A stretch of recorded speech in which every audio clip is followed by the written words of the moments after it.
What's up, y'all? Kofi Kingston here, and I would love to have a drink with Wrestling on the Rocks, depending on what that drink is, preferably non-alcoholic, you know?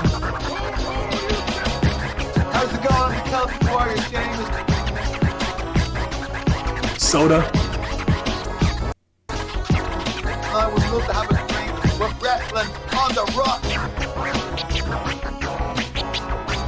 Maple syrup.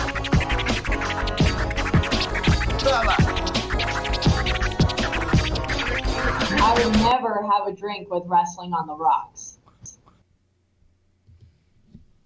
Welcome to the dive bar of the IWC. Welcome to Wrestling on the Rocks, episode 1 again. The one. This is the one. With me this week, the other half of the legendary duo, the IIRonics. We got Kevlar on the Rocks over here with an X. What's going on, man? How you doing? I'm good. Hanging in. How are you doing? No, pretty good. I don't know if you heard, but congratulations to one half of the original IIRonics. Cassie Lee is expecting a baby with her husband, Sean Spears. So we wish them the best on all of that. Very nice. Yes. I don't want to see either of them wrestle ever again, but they can have kids all they want. Well, hopefully that's it. Yeah, that'll do it. No, but congratulations to them on that. Thank you. But cheers, I'll drink to that. Congratulations. Yeah.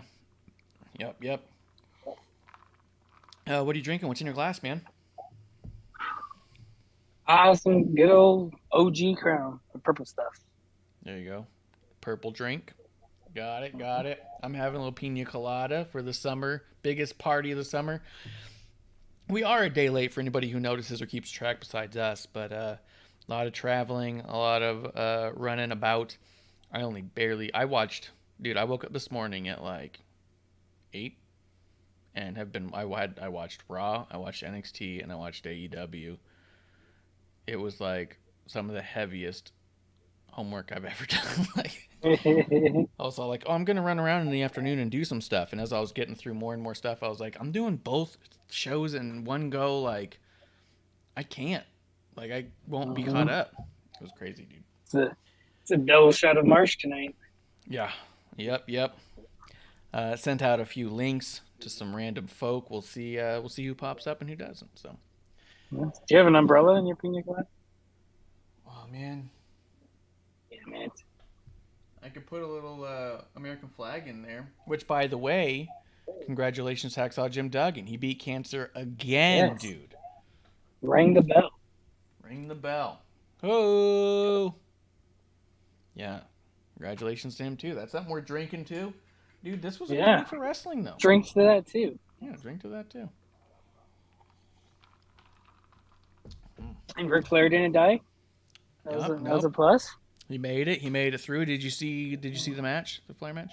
No. I saw highlights. Yeah. You would call them highlights? Well, they're supposed to be. They're like, It's it normally was what the you do. best of what they had. Okay. Yeah. I saw the cliff notes. Okay. Yeah, cliff notes. Yeah, I saw a few just photos here and there, and I was like, okay, I've seen enough. But I do think for anyone who's a fan of wrestling, you should be checking out Not Sam Wrestling's podcast. He did a really good breakdown of Ric Flair and what it means to have an epilogue in your career. And no, it's not a retirement match. It's just a last match, and there's a difference. Like, the retirement match was more or less, the end of that character's story. Anything that happened after that WrestleMania was more of an epilogue or a cheers or just Eulogy? a celebration. No, well, yeah, at this point, right? But no, or a celebration of what that career was. And this was, really putting More for the man, not the character. Yeah, absolutely. And so I thought that was pretty cool, and I respect that. But he goes on for a bit about it, and it's really neat. But I can respect that. Yeah, for sure. Yeah. I mean, I was wondering why he won. That was real weird. Yeah, I think he pinned Jay Lethal, didn't he? I don't remember. Which is a total If shame. he didn't finish it in a figure 4 leg lock, we need to do it again.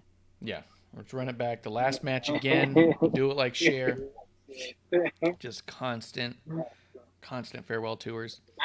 Yeah, I was going to say, this is just the first leg of the farewell tour. Yeah. There's 28 more stops to go, baby. Yeah. Other news coming out of the weekend, they WWE, I believe, they signed Dwight Howard, did they not? No, I don't think so. He was at the I think he just SummerSlam tried thing. out.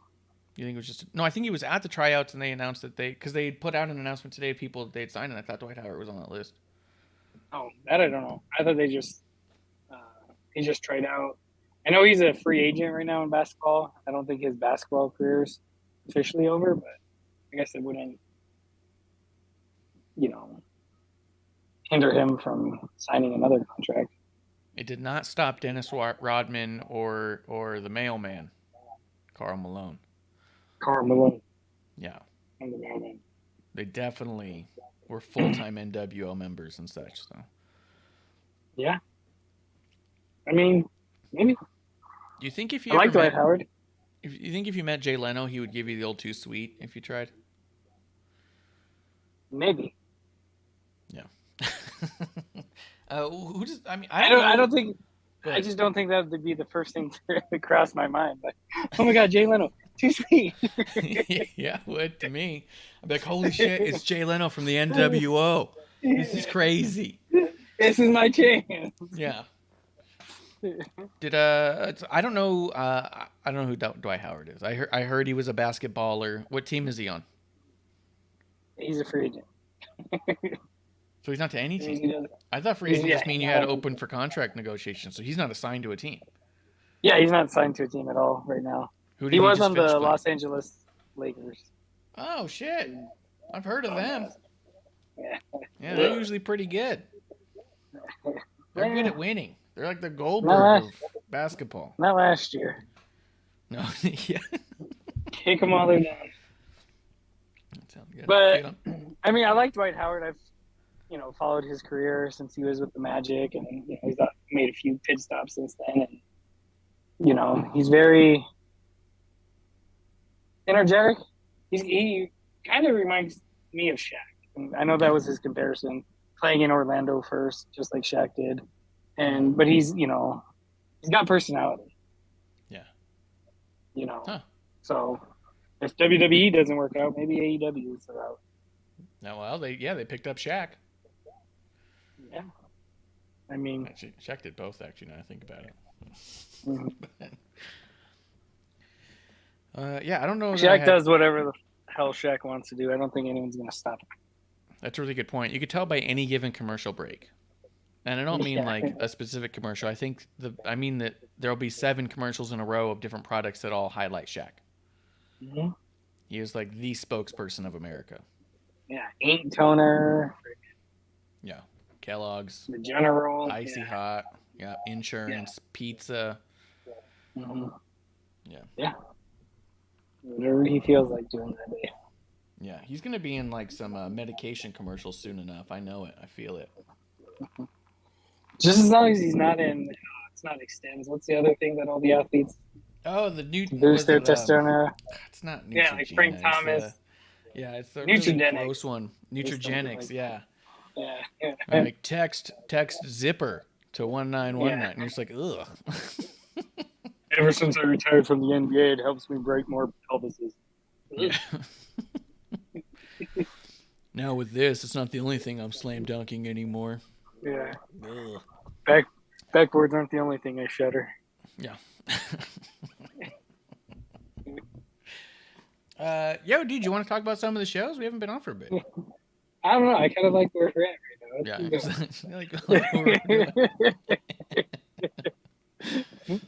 But yeah, let's jump into SmackDown. Let's fly through some SmackDown. There was a lot of setup for SummerSlam, which was great, but a few things were set up in there that were not. Notably, the Donnybrook match opened the show, and that was like a third of the entirety of the show. It was like a 40-something minute segment and match. Yeah. But Sheamus and Drew McIntyre just beating the holy hell out of each other. Ridge and Butch getting involved. Austin Theory got involved. Just Theory, my bad. But yeah. What'd you think of this? I thought it was great. I thought it was a great match. You know, I didn't like how Holland took like a clothesline and then he was out forever, and Butch, you know, I think got punched. And they were just out. Or, yeah, I think he got hit by a chair. But anyways, like I just didn't like, or he got hit by the Claymore because he pushed Sheamus out of the way, right? Yeah. But yeah, I mean, it was great. It was cool to watch like a long match. I was like, man, this is like the 5th commercial break. Let's go. Yeah. And yeah, I wish Sheamus would have won, but that's just me. Me too. And I don't know. I think it's the point. I'm probably getting worked, but I just hate how Theory's jumping into fucking everything. He's in every storyline. Yeah. He's the one that hurt Becky, right? Yeah. He definitely hurt Becky. Mm-hmm. He definitely was guest referee in his own match. Yeah. But yeah, I mean, I understand the title match and stuff like that at SummerSlam, obviously, but you know, yeah, I mean, literally everything. It's like, come on now. But like I said, I think I'm getting work. I think that's the point. Yeah, there's almost like an irony to it. Like, it's kind of funny at a certain point. I think I even saw someone tweet at one point going like, how many people is Theory feuding with right now? And I was like, I kind of love that. Mm-hmm. You know, like, something about it is just crazy and makes him look insane. Yeah. Like, he's in the midst of this feud with Bobby Lashley, but he's also like, I'm going to piss off Drew McIntyre too. And I think I'm going to get in Brock Lesnar's face. And probably I'm going to talk back to Roman. And I think I'm going to sucker punch the Usos. And I'm like, what the fuck are you doing, dude? Yeah. Yeah. He's insane. I think it'd be great if there was just one episode of him just getting his ass kicked. Well, I mean, in a sense, that's what's happened every episode with everybody he's interfered with. I mean, he got his ass handed to him every time he interfered in this one. Eventually, Drew got the better of him. At the end, Brock Lesnar beat the shit out of him. Like, yeah. But no, I want like strong. No, he's not at all. But I want like I think they've done it before, and I can't remember with who. But like you know, the Usos open up SmackDown with Roman or whatever, the Bloodline, and he goes out there. They beat the shit out of him. They literally just leave him in the middle of the ring. He cuts to commercial. He's still in the ring, and then like McIntyre walks out there, and then just Claymores him a couple times and says his bit, and meanwhile Theory's still just in the ring, and then whoever else comes out. And, Oh, sort of like they did with Corbin at the end of Kurt Angle's run. is that who it was? Yeah, I remember just everyone came out and just beat the shit out of Corbin one at a time. On Yeah. behalf of Kurt Angle. Yeah. Yeah, you could do that.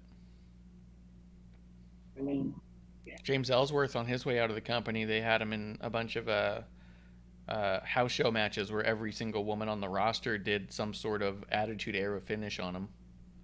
nice. Yeah, it was pretty good. I mean, if you're gonna go out, that's the way to go out. That's the way to do it. Dude, I want to know what you thought of the finish of the match, because I thought it was, like you said, awesome, brutal. The dudes were sweating so bad, I thought they were in Saudi Arabia. I was like, this is intense. But the bit at the end where Drew starts to try to look emotional, and he's trying to look sad. I was trying to remember where you were going with it, but yeah. It didn't have to be this way, buddy. Yeah. Motherfucker, you guys kick the shit out of each other 50 fucking times by now. Yes. What the fuck are you talking about? Yeah. It was really weirdly forced to me, and I didn't like. And he looked. I don't think he's great at emoting. No. You know what I mean? Yeah. So it was. Yeah, I mean. Yeah. But not good. It was Very the annoying. obvious finish. Yeah. Well, yeah. I mean, he tweeted out 2 months ago that he was gonna go for the title there. Yeah.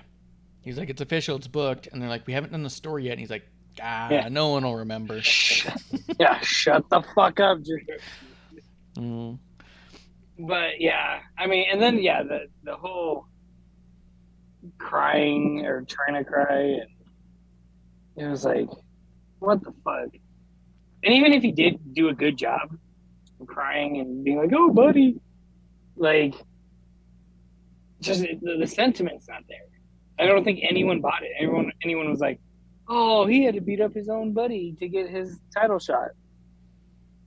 He's a fucking Scottish psychopath for a fucking reason. Yeah. This was not Shawn Michaels and Ric Flair. He wasn't putting down his hero. Yeah, it was. I felt the same. I felt like it was super forced, and yeah, it wasn't. But I will say, I saw a number of people online talking about how they got choked up during that. So it must have worked for somebody, and that's cool, and I love that. But I was also kind of like, really? Like, that was started to pull me out of the match a little bit, because it was also like, obviously we were going here, and then he's like acting like Patrick Swayze at the end of Donnie Darko, just crying to himself. And I'm like, what is this? Did not fit. I didn't think it fit. But no, like, who bought it? Who? I don't know, man. Who? Probably somebody with a terrible take.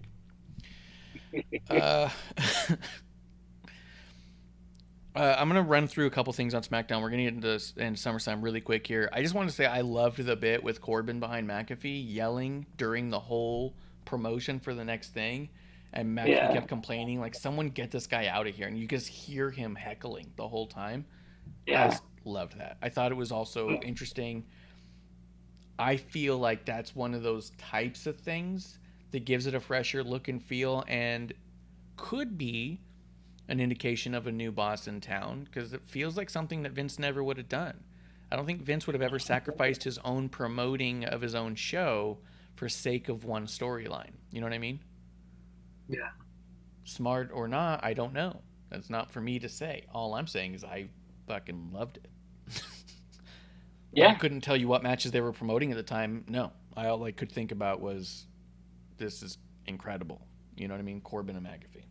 Well, and I think that was the whole thing with it. Like, that's the way it was designed. Because, I mean, Cole was even getting mixed up or messed up. Yeah, it was great. So, yeah. Shotzi and Aaliyah had a match. I was really happy that they both were just on TV and they got a few minutes. Like, it wasn't the longest match, but you got to see a lot of character out of both of them, and I like that. I'm just happy that it was going to what it was. I like the new look shots he's got. I like that new gear. That looks sick. Yeah. Oh, yeah. That was also followed up. We got the Rhonda Morgan DeVille Natalia thing was kind of a weird story the way they did it. I was also just happy to see them out there, and was what it was. Oh shit! Oh, shit. Uh, Let me do this and this. That should not happen again. Let's see. And then the other big thing coming out of it was the Xavier Woods deal. Viking Raiders against the New Day. They ended up, the Viking Raiders ended up defeating the New Day and then just beating the shit out of them, putting Xavier Woods' leg inside of a chair and then like crushing it. And Woods just did an amazing job with it. Yeah, it had to be amputated. Crazy. Yeah, definitely. He would do that to work the angle. He would just be like, just cut it off. Just save it for later. We'll put it back on later. And like, we can't put it on later. He goes, whatever. We'll figure it out when we get there. Yeah. Mm-hmm. Yeah. We'll cross that road when we get there. Yeah. Yeah. But I just thought Woods did awesome. Just fucking phenomenal. Like, it really had me wondering if there was an injury they're trying to cover up that he's going to need time off for, if he's just going to be doing some G4 stuff, or if they messed up and actually injured him. You know what I mean? Like, all those felt like viable options for the way that it came across. Like, I thought, fantastic. Yeah. You know? And I mean, you know, just as a fan looking at it at face value, not looking at everything else that, you know, Woods is involved in, like, it's easily believable. Yeah. Where it's like, oh, he's gone for, you know, a few weeks and shit, and then, oh, here comes, he's back. Here's a return. Yeah. I agree, dude. I agree. But that kind of was the wrap-up of SmackDown. The rest of SmackDown just led into SummerSlam matches that we knew was going to happen. We did see the return of Max Dupree with his sister Maxine. There was a lot of talk and rumors online about whether or not he was cut out of the whole storyline to begin with, that Maxine was there to replace him, that he was going to be gone. And we said, yeah, we'll wait on that speculation, and boom, he's back. So I don't know if anything that we ever see on there is of any value, but it was cool to see Max back, and he, for what it's worth, definitely looked more loosened up to me. You know what I mean? Like, his smile looked more genuine than before. So I don't know if maybe he's gotten a little direction that he's happy with where he didn't have before, you know? Yeah. I mean, it did seem, like you said, a little more natural. And maybe it was just, you know, it being recorded where he could, you know, like you said, just relax and do his bit. Well, could be. Could be. Let me see. I'm pulling up the SummerSlam results here just so I get the match card. Because the ones I was looking at was like... Women's. It started with... Yeah, but that's what I mean. Like, this thing was like all reversed and shit. Like, it was just a shuffling of what the matches were. So I want to get it in the right order. Bianca Belair, Becky Lynch, Raw Women's title.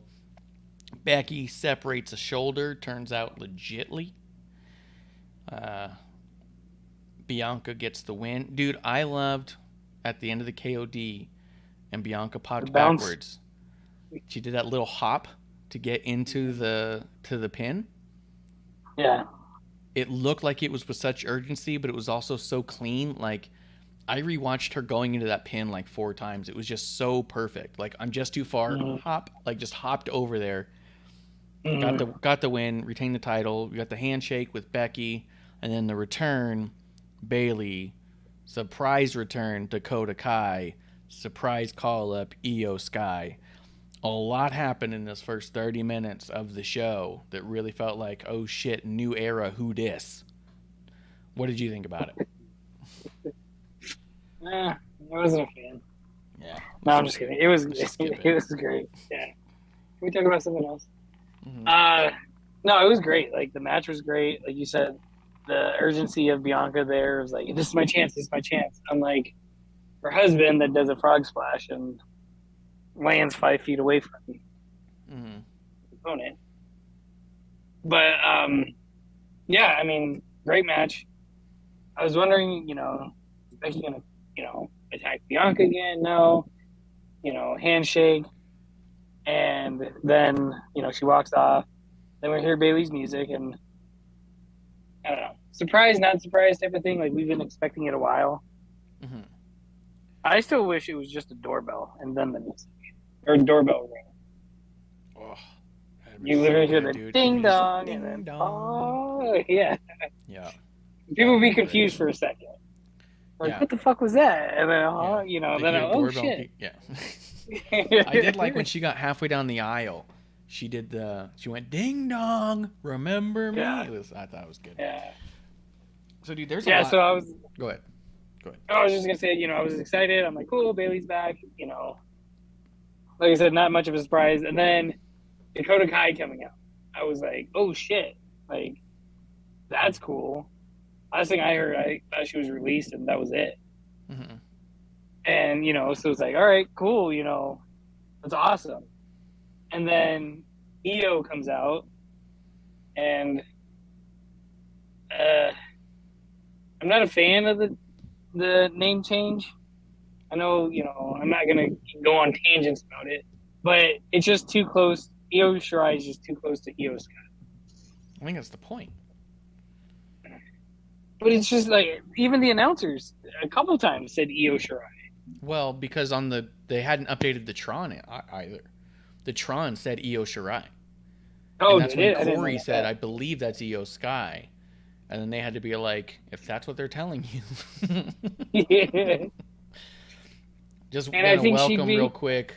Just in Time is coming through to get in on the biggest party of the summer with Wrestling on the Rocks as we talk over SummerSlam. How you doing, Justin?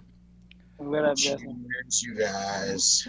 Cheers. Go ahead and finish what you were saying, though, Kev. I was just going to say, I'm not harking on the name change, but this would be one that I could easily see it's just Io going forward. Oh, where they could just, yeah. I did like that they changed the spelling of Io because I have heard a number of people refer to her as Io. And I think that with the Y, it kind of forces people to say Io.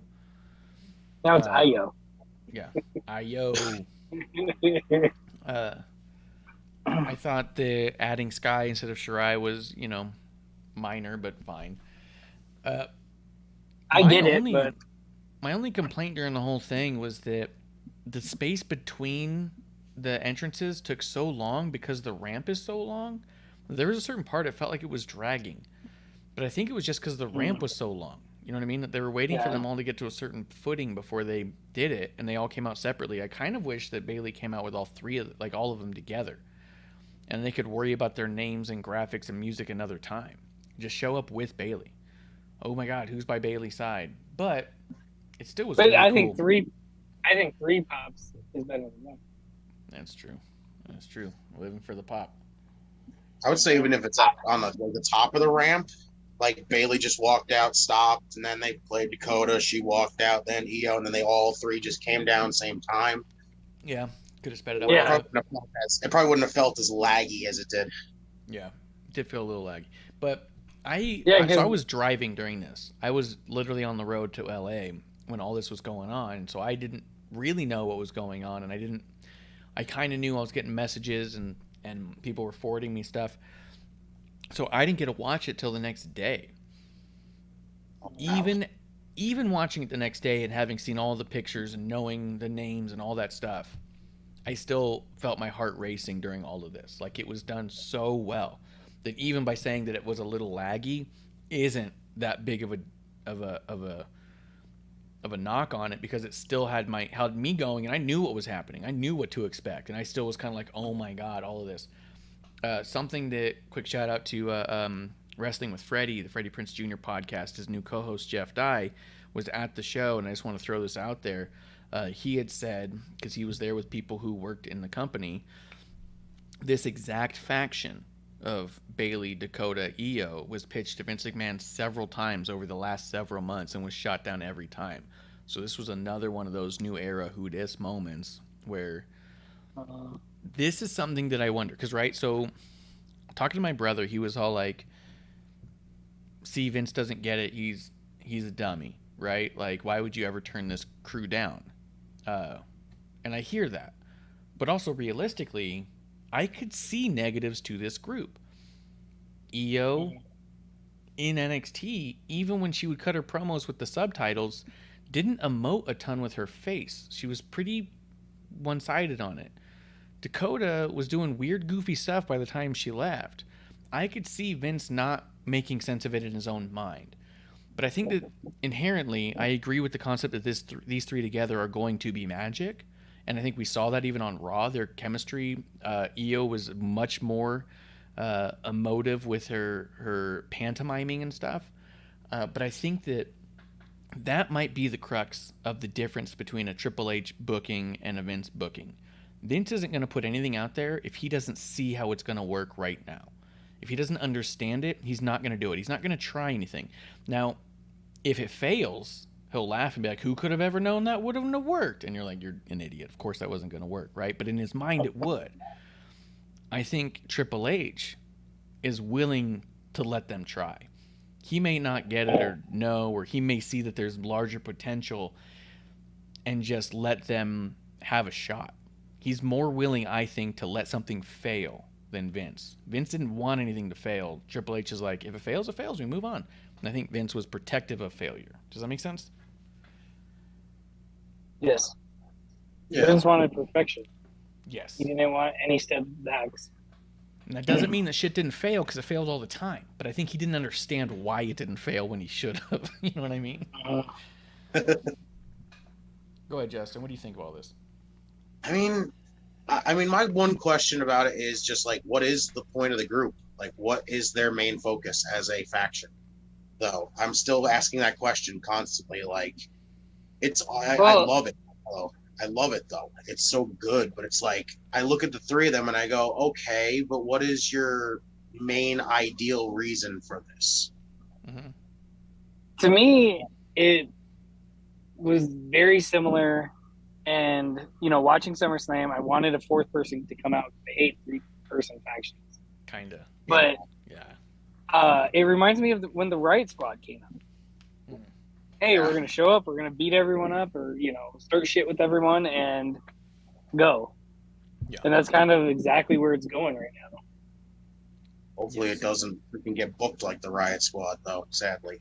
It kind of feels sort of like a D&D group. I play a lot of D&D, and you have these three characters that are built separately, because a lot of the game sets up where the DM says, okay, here's our world. You guys all create your characters, give yourself backstories, and then we'll reconvene and start the game, right? So then you have to try and figure out a way of why these ragtag thieves will be together, right? That's kind of what this feels like. Here's three separate characters with three separate visions built separately, but now they're on an adventure together. And how do we get here, and what's the thing? Well, we know Bayley's in charge, because Bayley said she recruited two of the very best in the entire world and brought them here for her vision. So all you really got to worry about is what's Bayley's vision, because they're bought in, right? Byron had said that they're looking for control in this company. They want to control their destiny.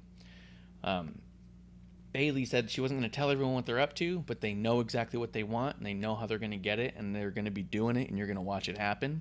So it feels like there's a direction that we just aren't all in on. But they also feel like a unit. They feel like they're doing things together, Fantastic. Leave me wanting more. Love it. Yeah, I'm so into it. I'm so excited about this. Bayley with her new gear that just has these massive sandwich-sized pockets. Yeah. Good. And then, not to overshadow the match itself, Becky and Bianca was a fucking phenomenal match. And I heard a lot of people saying this is the match that they should have got last year, that this is what Bianca deserves, that Bianca's finally getting what she deserved. And when I was hearing this stuff, I was like, God, you guys can't even appreciate you got worked for a year. Yeah, they built this up. This is the whole thing. This was the whole point. Yeah. I even heard people say, smart people, saying that No, they they're felt like not this smart. was like, that this was what Bianca finally deserves. They never should have done a 26-second match, and they should have done this from the start. And I'm like, you just would have erased an entire year of amazing story. You'd have brought you this crescendo. Like, how do you not get storytelling on that deeply? Yeah, if we had this last year, it would have been a great match, and that's it. That's it. You wouldn't have, outside of Becky's return, you wouldn't have been actually invested in it. Nope. Yeah. Did nothing. Now it's led to 2 fantastic matches that they've had. Yeah, the WrestleMania match was incredible. We had this match was incredible. The story that we got here, the downfall and spiral of big time Bex, like all of that's incredible. The return of the man, hallelujah. Bianca defining herself, defining herself and rising herself to the top twice in 2 years. You know what I mean? Yeah. It's amazing. Bianca had 2 fucking full on from the bottom to the top stories. Becky had a full on downfall and was able to come out on the other side the man. I mean, why would you want to get rid of that? Without the 26-second match, we're not here. You know what I mean? Like, this would have been some other random match. Yes. So yeah, I completely disagree with that concept, but I loved it. And how badass is Becky to separate her shoulder and continue this match and have people still wondering if it was real or not. She is one tough one. Tough as fuck. Tough as fuck. Tough as names. Do you want to incorporate stuff that happened on Raw as we go through and just talk storylines top to bottom, or do you want to keep it isolated? I don't care. I say we move around. I mean, So Becky on Raw came out, cut that promo, basically saying that she's not going to be defined by any man. She defines the man, basically saying she's coming back as the man. Bayley, Dakota, and Io had so much shine all over this show. They had like 5 segments and a match. And Io and Bianca, how incredible was that match? Yeah. And with a right decision, how they ended it too. Yeah. Yeah, you're not owed a clean finish. No one's owed a clean finish. Let's keep teasing this. I also loved that every time Bayley and her crew were going around fucking up shit, Bianca was just a few steps behind. You know what I mean? And Bianca doesn't have much of a reason to care what they're up to. Not much. Because all they did was show up after the match and say, we're here to change things, and leave. They didn't attack her. You know? Like, she didn't have a ton of reason to be on their tail, but she's just that much of a good guy, and they're that much of bad guys. That she was all like, fuck this, I'm not going to let this go down this way. And was constantly chasing him out. I thought it was awesome. It was the popular girl at school picking on the new kids. That's a good point. Boo Bianca. I like the little touch of Bianca, how she's in the beginning of the show, and she's running back to Becky, and she's in heels, and later when she comes out, she's in sneakers. I was just like, I like that little touch there. Yes. Well, because now she knew. I better get my sneakers. I'm gonna be chasing these bitches around all night. The only thing I didn't like is that she's, excuse me, she was all American in track, and she couldn't catch 3 schmoes. Yo, Bayley was really good at basketball in high school. That's basketball. It's not track. They run a lot in basketball. They do. That's why they wear sneakers.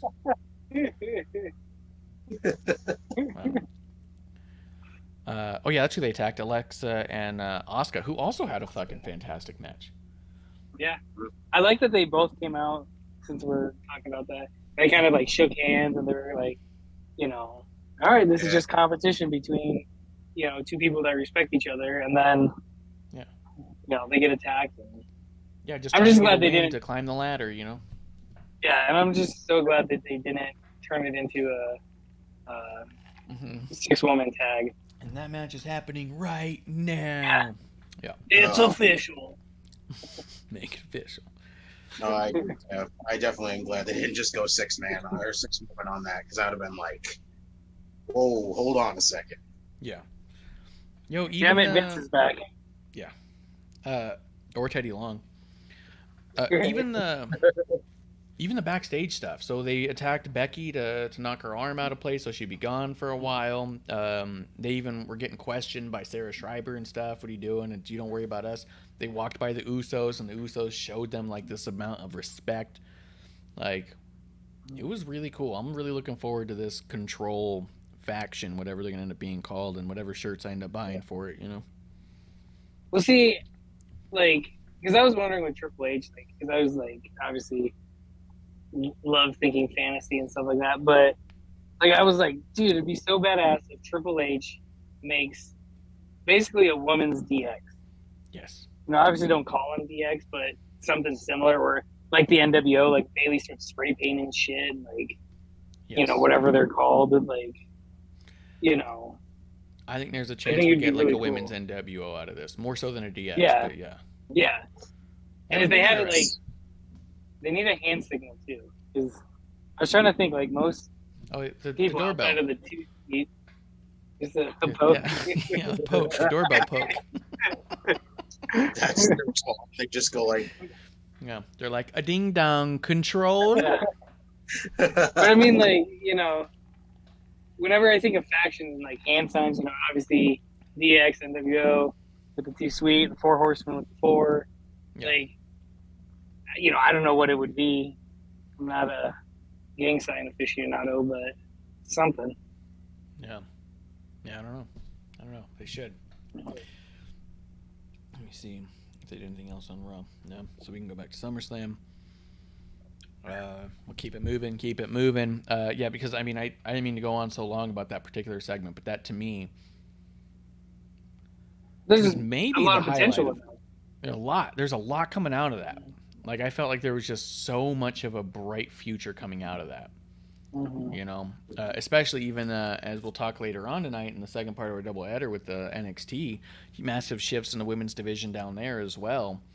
It makes you wonder: are we going to see this faction start the breeding of other smaller factions or of a larger group at play? Like, the fantasy booking potentials of what's going on in NXT versus the main roster right now in this moment seem vast. Mm-hmm. But I'm so fucking excited about it and was so happy with that match to begin with. So it was probably one of the biggest highlights for me for the night, which is saying something because this was an incredible premium live event, top to bottom. Mm-hmm. Yeah. It was one of the better, outside of, us attending it last year, probably one of the better SummerSlams we've had in a while. Yeah. Yeah.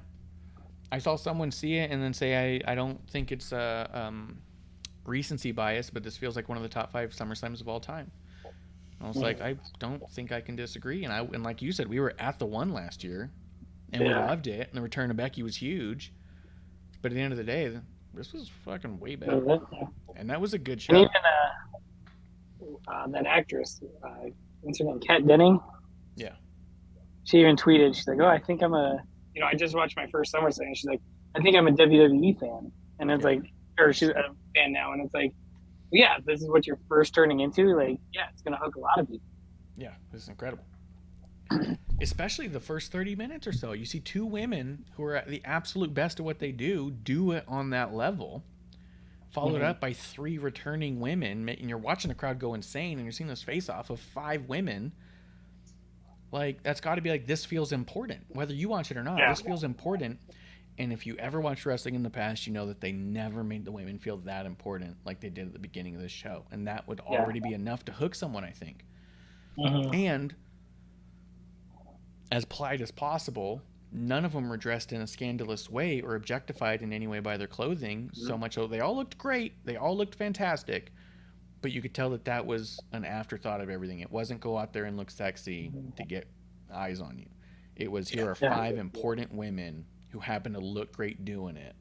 Like, it was just badass. So I could understand why someone might become a fan after that. In the first 30 minutes, just being like, okay. Where it does bring us... Nothing, I was just going to say, where has this been all my life? Yeah, where's it been? Which, I mean, that's honestly, remember when I got back into it, Bayley Asuka at NXT. I watched it and said, where were these women when I was growing up?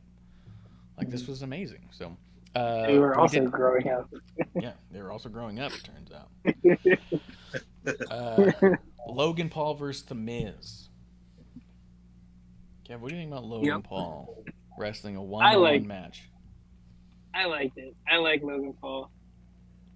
I never liked him before he was in WWE, but I'm like, this dude can hold his own. Like, he's got talent. Yeah. And, yeah, I mean, he's got talent. He's got natural charisma. I think if they fine-tune it and, he's into it, like, I think he could be a big star. Justin, what do you think of it? I do not like Logan Paul at all, but my God, when he wrestles, holy shit. Like, during that match, he had me rooting for him. And that was like, I was like, God, I hate you, but you're making me root for you for a reason. Like, fantastic. Outstanding. Like, I don't understand. Like, I've been saying, just don't, like, throw him on TV too much. But now it's like you want to see more of them, so it's kind of like a contradictory thing. Like this whole time, like damn, like I'm anticipating honestly the next Logan Paul match now, which is crazy. Just Yeah. What do you guys think? Because I was asked this direct today. Who do you think did it better in their perspective? And it's a little unfair because this is Logan's second match, but Bad Bunny or Logan Paul? Logan Paul. yeah. I was impressed by Bad Bunny. I'm impressed by both of them, but with Bad Bunny, I was impressed, and it was like, okay, cool. This dude's going all out. He's 100% in it. He's good, but I think it stops there. Maybe another match, maybe. That's it. Like Logan Paul, it's like, dude, this guy can be like a WWE champion one day. Yeah. Like he's got it, as they say. Like he's awesome. He's an athlete. He's he draws you in there, and it's like, cool. This is what you want from somebody performing like that. Yeah, this is how I broke it down. Break it down. I said Bad Bunny had a better debut story. His story leading to his match in WrestleMania was much better and more compelling than Logan Paul's story here with Miz. I'm not into the Logan Paul story at all. But when it gets to the ring... Because it's the Miz. It's the Miz, man. What the fuck? It's the Miz talking about a guy on YouTube from his hometown. And I'm like, I don't care. But Bad Bunny came out supporting his buddy from his hometown, Damian Priest. He got that 24/7 title run. He had that run-in in Royal Rumble. It was just all so compelling and interesting the whole time. But at the end of the day, it was a tag match. Bad Bunny was incredibly protected by a master of what he does, John Morrison. All the moves that people bring up that were amazing on Bad Bunny's part was 90% the other person. Bad Bunny was incredibly protected there. Rightfully so. And like you said, very impressive nonetheless. Put his heart and soul in it. Like, I'm not trying to take away from Bad Bunny at all. He gave so much more than him at a star level that he is at needed to do or be. But like you said, Logan Paul between WrestleMania and SummerSlam has a different body type. Like, he looked good at Mania. He was jacked here. You know what I mean? Like, he's been focused for the past several months, making sure that this was going to go off without a hitch. The only complaint I have about Logan Paul is I thought it was funny that they said he was maybe getting tips from AJ Styles, because I felt like he got tips from the Young Bucks. The dude did not breathe. He said, "Let me do every move." It was like a Brian Cage, get my shit in. This is everything I do.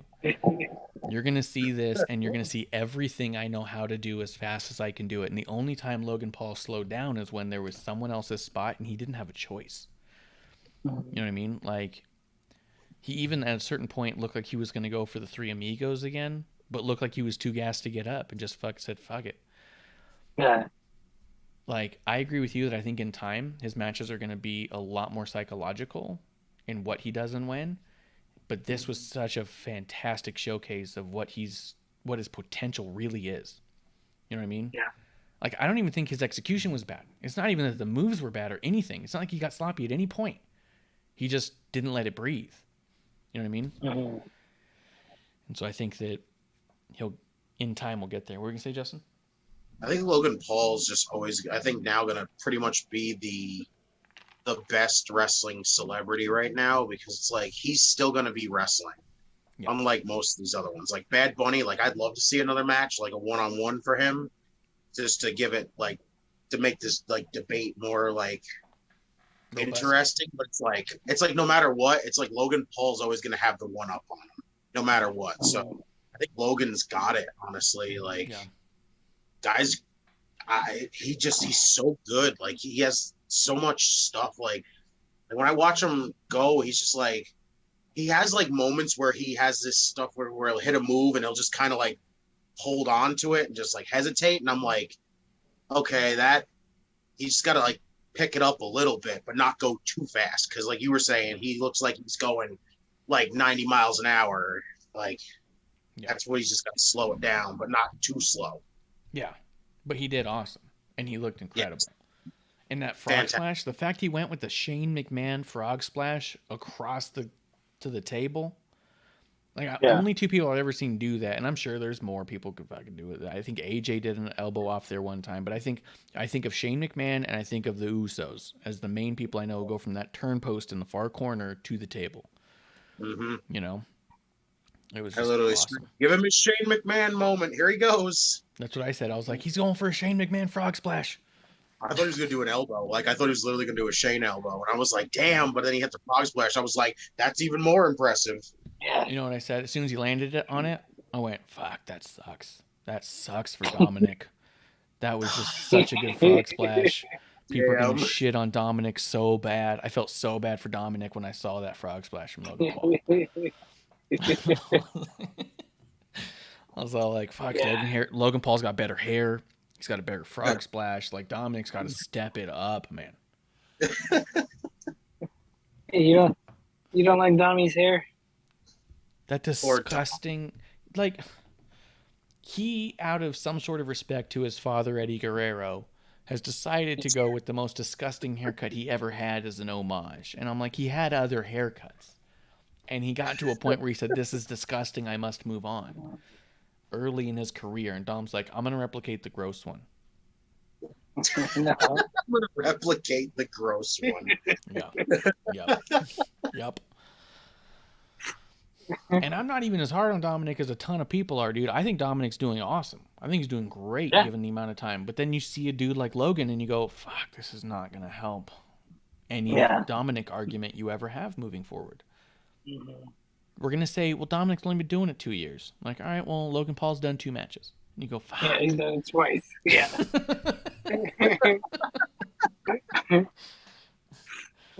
Like, Logan Paul is going to constantly be the trump on any conversation you have about Dominic. Anytime you try to be forgiving, what about this? What about that? They're going to be like, well, Logan Paul. And you just go, fuck, stop.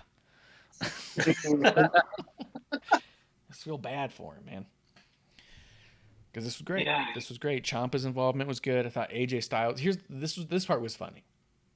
AJ Styles' music plays, and AJ pops out from the crowd. And I'm like, because someone in a fucking stadium in the truck said, you know what? You know who's probably on their way? Probably AJ. You know what I mean? Like, that was one of the most, like, overproduced moments. To just be like, oh, here comes AJ. And it's not like he came from Gorilla and around. Like, he couldn't have walked by there. You know what I mean? Like, from a logistic standpoint, he had to come from a different part. So it was like like AJ's on a fucking radio. Guys, I want to go in, but I cannot unless you hit my music. I just cannot help him.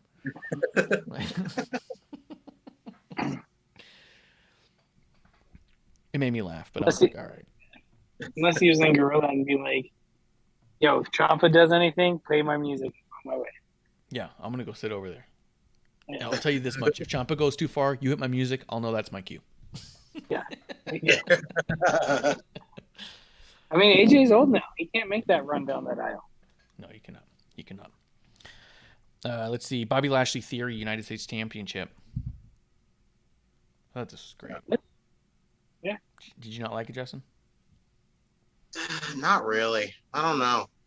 I don't know, because after watching their Money in the Bank match, I had high expectations for a match, and then just kind of got disappointed.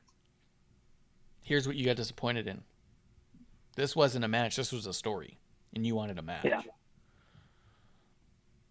Because technically, they can do a lot more than they did in this match.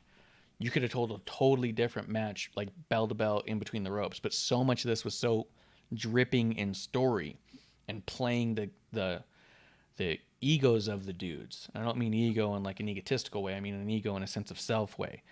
It was really building who is Bobby and who is Theory. Theory, scumbag. Bobby, honorable, champion defender. You know what I mean? Like, Yeah.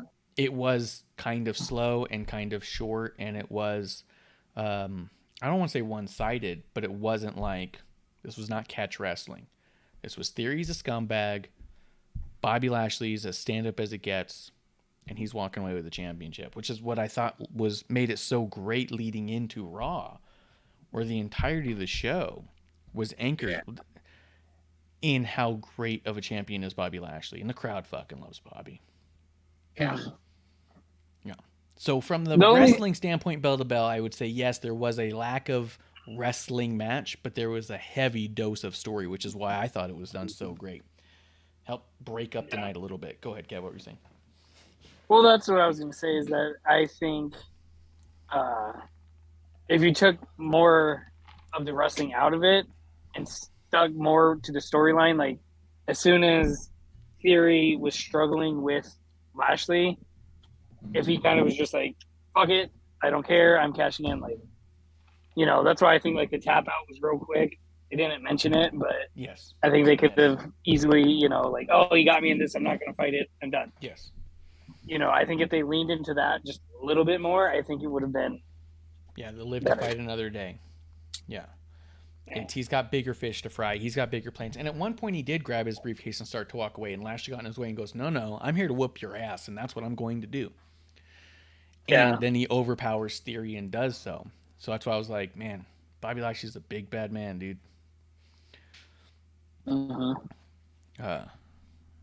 yeah, I loved it. And I loved the through story. Raw this week had several through stories. One of the major ones was Bobby Lashley United States Championship. One of them was Bayley and her faction doing what their thing is. And the other one was the AJ Ciampa number one contender conversation, which is the contender for the U.S. title, right? Am I right? Yes. Yeah. So it was a contendership was building through the U.S. title. At the same time, building how badass is Bobby Lashley, because he's got a match at the end of the night. Did he have a match? Am I fucking going backwards? No. Yeah. No, it's an interview segment. It was an interview segment. Yeah. Yeah. So like the through story was Bobby, the U.S. title. People want that. It was building the legitimacy and the importance of the secondary title. We may not have the world champion, but we've got the goddamn United States champion. USA, USA, USA, USA. And I love the video package they put together, showing like past champions and you know what it was about. I felt like I was watching a 4th of July show for a second. I know, me too. I found myself saluting. And but you know, since we're on it, you know, like the triple threat matches on Raw were amazing. They were awesome. So fucking good. So fucking good, dude. Yeah, both of them, you know, and fantastic. I'm glad AJ won. Ciampa finally got a win, and then you know he won again. Yeah, and then AJ one night, and he's then on AJ a roll. Ciampa was so good. Yeah, Shit. like Together was just great. Remember Yeah, how it was SummerSlam was supposed to be the weekend of Gargano? yeah. Everyone was saying Triple H bringing. What do you mean you didn't believe it? We told you it was going to happen, Justin. You have to believe us. We get drunk and make shit up, and it's true. Hey, I know you guys are the real journalists. They- But come on, even I didn't. They just changed their mind at the last second. Yeah, plans change, pal. And what Ciampa was happened there. here? I mean, Gargano was there. Gargano was in the back. Ciampa was there, and Ciampa said, "I beat him every time." And they're like, "Oh, shit, you're right, Gargano. You got to go. We're gonna keep the winner. We're keeping the winner now." Gargano's there with like a shaggy beard, being like, "I did the best I could. I tried to." Damn it. all patchy and shit. Looking like a kid. He's gonna come back like Edge when he came back with a freaking uber big ass beard. Yeah. God. And then, dude, the finish of the first one, Miz, AJ, Mustafa. It was so 450. Yeah. And the 450. The only thing I didn't like, but it was still done so beautifully that it's like, God, I don't care. I just don't care. But you see Miz hoist him up into the thing, and you're just like seeing him hand it off to AJ. Yeah. And I just don't know if there's a more natural way to make it look, but you wish that there was, because it was just so fucking perfect and shot so perfectly. It looks so natural. That's the thing. Like, Yes. it didn't even look like there was like any help whatsoever. It just looked like a clean transition from a 450 straight up. And AJ's just like, hold on, I'll take this for a second. And I was just like, that is such a clean transition. And Miz is a veteran of the ring, right? So you could argue that after being hit with such a big move, he might try to kick the dude off of him to buy himself some time. You know what I mean? To maybe even roll out. You could argue that he was just trying to get Mustafa off of him, and it just I mean, flop into AJ's arms. I thought it was more of a like the rebound, like you get hit, you know. It just looked like Ali went 450. Hit so hard that he went to like a handstand formation, and then AJ just grabbed him. Yeah. So good. And see, when AJ went out, I was like, you know, when it was just Miz and Ali in the ring, I'm sitting there, I'm like, oh, Miz better not win this, god damn it, you know. And then when Ali, you know, hit the 450, I was like, oh shit, he's gonna win it, and you know, because I like Ali. Yeah. It's great if they pushed him. And I was like, oh shit. Then all of a sudden it was just Styles Clash. And I was like, oh, fuck. Yeah. That's that's crazy. That was amazing. That's crazy that the 3 greatest Styles Clashes that AJ's hit has been in WWE. Everywhere else, they've been all normal. But these have been like the 3 greatest ones have been in WWE. The Ricochet one, this one, and the other Ricochet one with the Phoenix Splash where he caught him. Like, Ricochet is so fucking incredible. I feel like that's part of who AJ is, though, because AJ's always like, he's always learning and trying to do better and trying to do more. What can I do? Like, because at a certain point, you're really not building your character anymore if he's just getting to his finish and winning, right? Like, did Stone Cold grow if all he had to do was kick a dude in the stomach and knock him, right? AJ's still growing in an undersized and not underappreciated or anything, but like underestimated by their opponent, right? He's undersized, so he's underestimated, and so it's like, I can catch you, and I mean literally catch you off guard and knock you out. You know what I mean? Like, his character is still growing in WWE, which is fantastic, because he didn't have to. He could have shown up and said, same old, and I'm still the best that there ever was. And you'd be like, yeah, you're probably right. And he goes, but what if I add a different level of amazing, of learning of what I do, fluidity.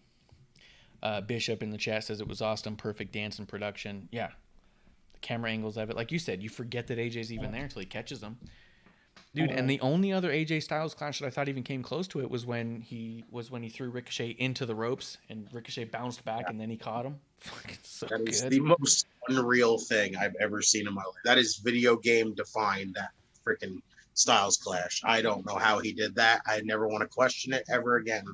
Yeah, just amazing. Amazing. Yes.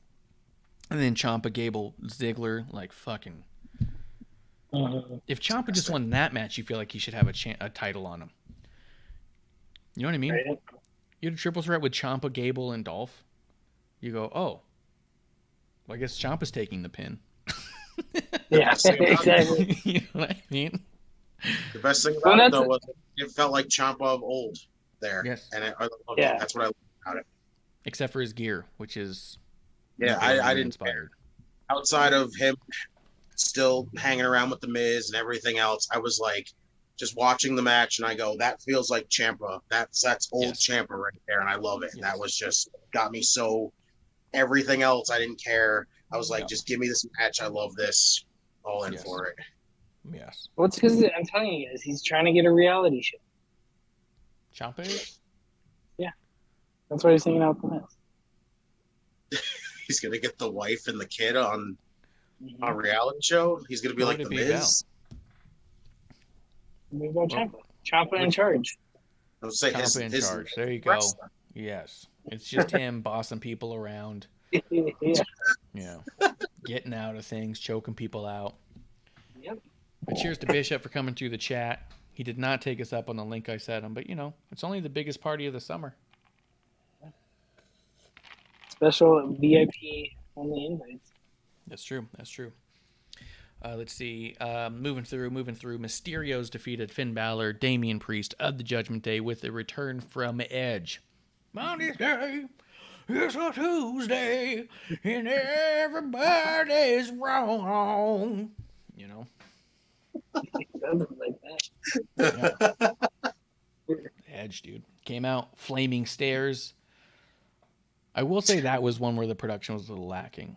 You really look like you were looking at some special effects stairs that were just there, and you're like, oh, and that's the mechanism. Oh yeah, here he comes. There's the I saw the mechanism. Here he comes. That could have been shot different for sure, but cool to see Edge back with a shitty haircut. I don't know why he had to get a patchy haircut. I think it was Bishop actually who mentioned it looks like he lost a hair versus hair match and didn't get it cleaned up, and I was like, yeah, that's what I thought. It was patchy as fuck, but Edge came back, speared the shit out of everybody. And overall, I mean, I liked it. I thought it was good. I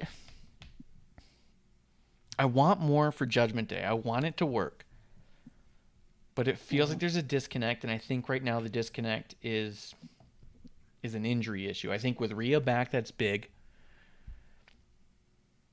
I just don't know. Something about it doesn't feel like it's clicking quite right, and I'm hoping the Edge from the outside can give this thing new life. They, outside of, like I said, me hating 3 people faction, they need another member. Yes. I think that's what it is to me. Because you have the Mysterios and Edge now versus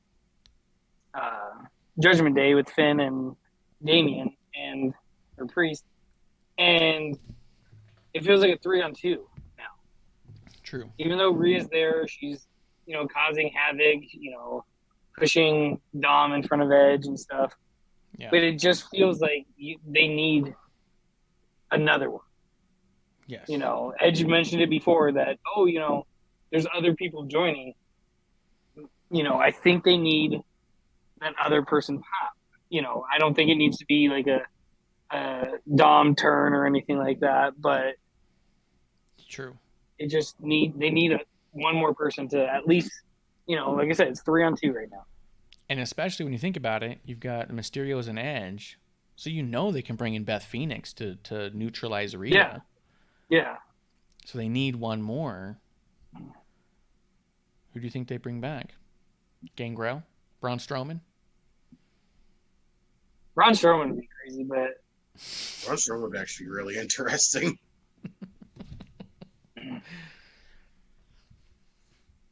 I'm trying to. I don't know. I don't even really have a lot of interest left in Judgment Day. T-Bar. Yeah. I've been saying that for so long now. When they were saying new member, when Finn came out, I went, let's go T-Bar. T-Bar and Mace, I thought, but now Massey's with Mansoor and the Maximilian Lodgers, and I don't want to take away from Massey. He titillates my juices like no other. Like, I don't want to pretend he's not out there titillating my juices, because he is. I'm juicy from his titillation. So I don't want to take away from Massey, but T-Bar's got nothing going on, and Papa H is back in charge, and that was his boy back in the NXT days. Let's put him out there with Judgment Day and even things up. And he's a big dude. He's big. Yeah. Bro, Priest and T-Bar together is a scary thought. That's 2 big ass guys. I haven't been feeling Judgment Day anymore. I think it's just, to me, it feels like it's running on fumes, which really sucks. I was into it at first, but then it was during the AJ feud, I lost a lot of interest in it. And then when they did the whole turning on Edge thing, I was just all out. It made no sense why, nothing. They just kept the group together as a thing and just kept everything attached to it that Edge had made for the group and just kept it attached to it. And we're like, oh yeah, you're supposed to expect this is a different group. But every time you look at it, you're just like, well, where's Edge? This was Edge. It's just, they did such a poor job with it. It's I think they should have won this match here at SummerSlam just for, something as a reset for them, because they really need it right now. They do. And I do appreciate that you said they're running on fumes and not that it's run its course, because I do feel like those are two separate things, and I agree. They need more gas. They don't need to disband. Because I know a lot of people are like, just call it quits. It didn't work. And I'm like, no, I feel like there's so much here on the table. They just need more gas. You know? That's one thing we know about is gas. I know a ton about gas, dude. He's gonna fart blast me. Give him the gas. I know You want fumes when I smell them. Bishop in the chat says Ciampa in charge of our days and our nights. No. Telling you, I'd watch it more than I'd watch Ms. and Mrs. And to jump over to Raw real quick, the Mysterios against the Usos I thought was fantastic. Edge had the promo out there, which I thought almost none of Edge's heel turn, and I've been saying it since episode 1, you can go back to episode 1. Almost none of Edge's heel turn felt natural, normal, or anything other than the crowd saying, whatever you'd like, Mr. Edge.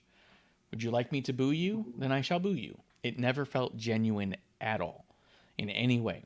So for him to come back with his music and cut his impassioned babyface promo again, because bottom line is, you're beloved and we're playing along, but it's really hard to care when we're just playing along.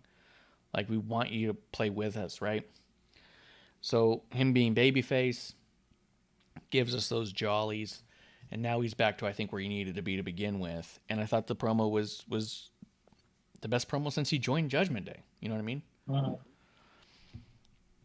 He was and then very passionate. Like his promos always are.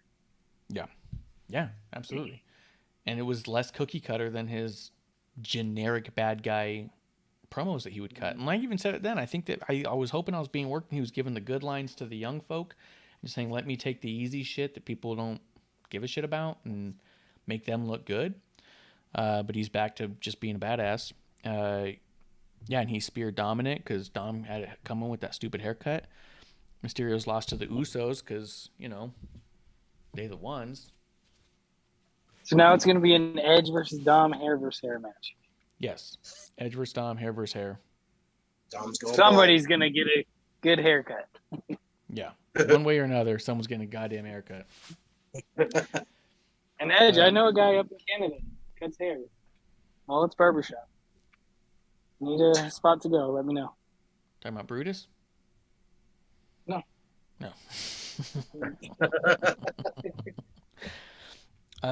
But yeah, dude, I loved Edge's comeback at Raw. His interference in the SummerSlam match, it was like, okay, cool. Like you said, something we've been kind of expecting. Okay, here he goes. I did think it was funny that they did the end of that those video clips where it goes, I'm coming to, and then this last one said, was it night? I'm coming tonight? Yeah. So it was kind of like, well, he clearly pre-recorded this. Like, you're telling me 4 weeks ago when he started writing on it took him 4 weeks to finish writing it? Like, that was a little... But I wish it at least said to fight or something, where it just made more sense that it could have been postponed. But he's like, I'm coming tonight. And they're like, he's like, I did it. I shot it in like 4 weeks. 4 more weeks. And then, and he's like, well, I said tonight. He goes, we won't play that part. But yeah, I mean, that's all I really had to say about Judgment Day and them. I like him. I want more. I want something. McAfee and Happy Corbin. So good. Wasn't clean. Wasn't cleanest match, but my God, still great. Corbin gets you to hate him so much. You want McAfee to beat the shit out of him. Everybody loves Pat. The story going into it was great. Love the whole fact that they brought up them being on the same football team together. Yeah. Fantastic. Yeah. It was just so well done. Baron Corbin truly may be the single most underrated person on that entire roster. He is the one person performing on such a high executing level that is constantly just disrespected by the audience at all times. And not strictly just because he needs that hate, but also just because the audience chooses to be blind to it. And it's kind of crazy. He is truly the most underrated on that roster, I think.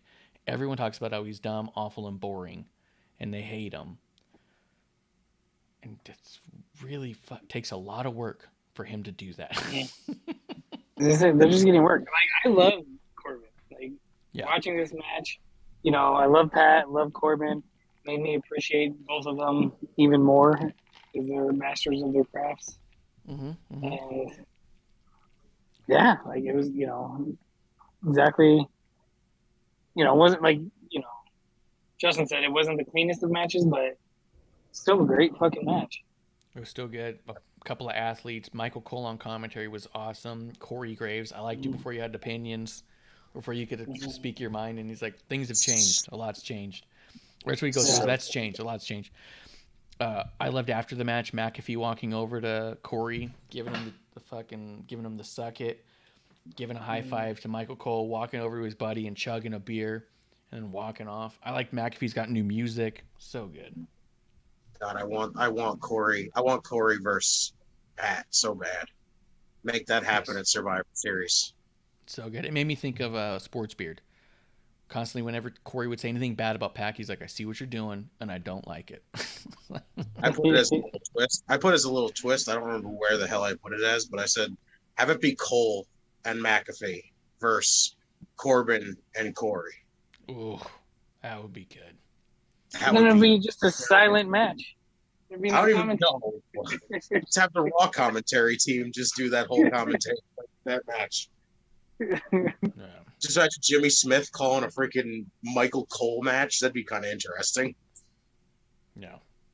Amazing. And it has to be at WrestleMania, and Michael Cole's team has to win because he's undefeated at WrestleMania. He's Mr. WrestleMania. So we get Pat and Corey at Survivor Series and then the tag match at WrestleMania. Let's do it. Yeah, Triple H. He's got a better win percentage than Undertaker at WrestleMania. That's a good point. Oof. He absolutely does. Kuro's coming through the chat. Cheers to Kuro. He says he has an on-screen character for a local Canadian promotion where he gets to wear a fox mask, a black suit with black pants, black tie, and black shoes, and be a manager, in quotes.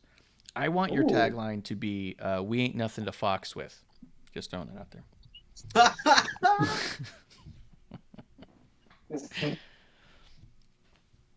I love it. We got the Usos and the Street Profits, the Undisputed Tag Team titles. The right guys won. You had Double J as a referee. You had a lot of dissension here with Montez. He was getting in the referee's face. He was talking shit to the referee more than the Usos. And I was like, you get the fuck out of his face. Double J is doing his double job. You know what I mean? Double job. But yeah, two jobs. But I thought it was a really good match. I'm done with the Street Profits in their entirety. I mean, if you want to fast forward immediately to Raw, you had Seth talking some shit. Street Profits come out for no fucking reason whatsoever. Seth says, I'll take one of you guys on. They get a ref. Montez doesn't play rock, paper, scissors, runs out there, gets his match. Dawkins disappears for the rest of the night. We never see him again. They have what was a tremendous match. Really weird. I thought at least a backstage segment was coming. And there was not. Go ahead. Real quick, they keep saying there's no, rift between us, this and that, blah, blah, blah. He has his match, and he's not ringside. Not ringside. Not mentioned. And if I remember correctly, wasn't Montez ringside for every one of Dawkins' matches? Yeah. That sounds like it looks like a rift to me. Yeah, it's a rift, dude. I do think that Montez and I think that Montez and Seth was an amazing match. I thought it was fantastic. Yes. And it really, to me, highlighted how little I needed Dawkins or the Street Profits as a unit. Mm-hmm.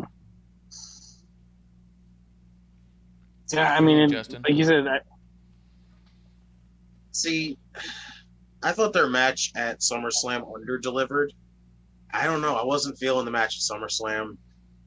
He just had a match of the year candidate at Money in the Bank, and then you follow up with this, and it just kind of felt like a letdown.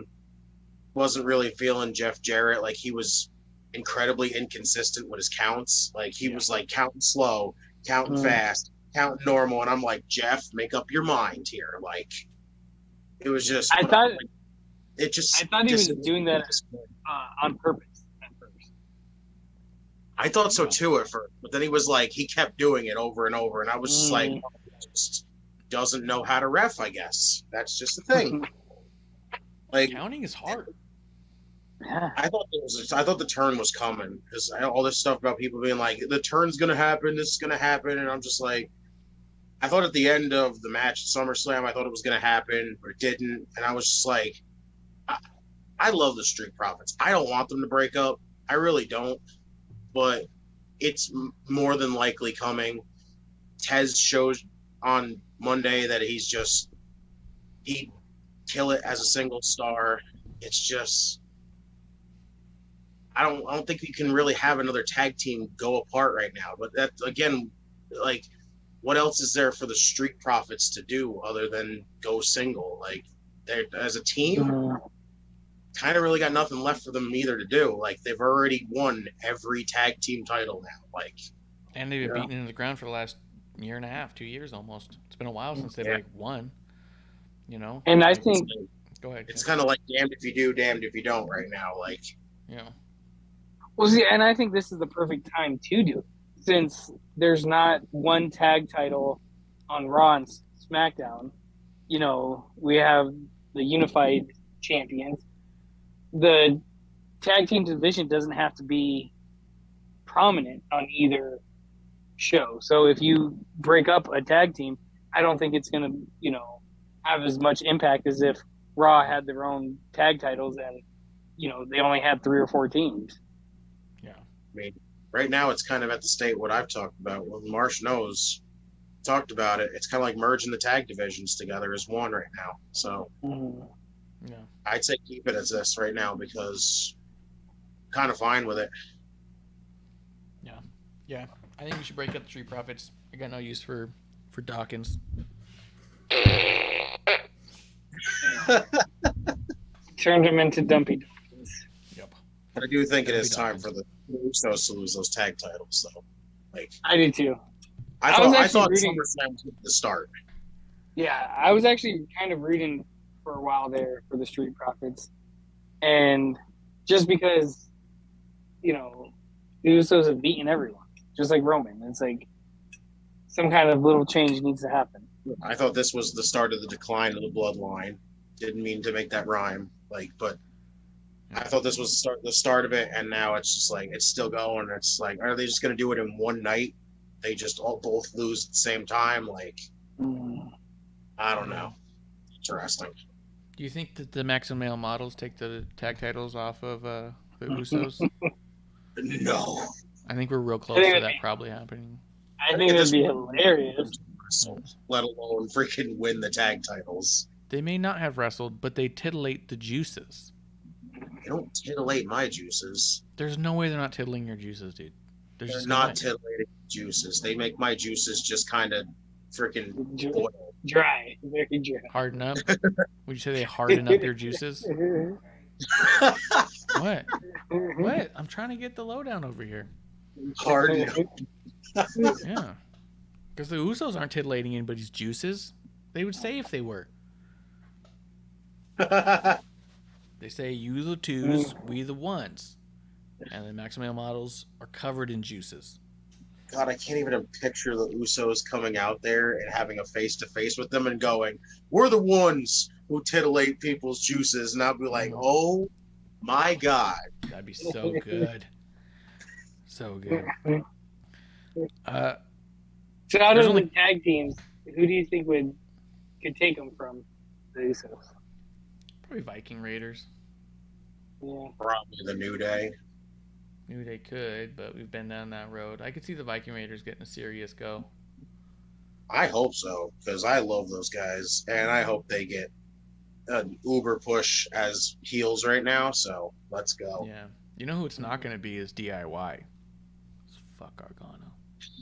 Is it just they changed their mind last second? So good, though.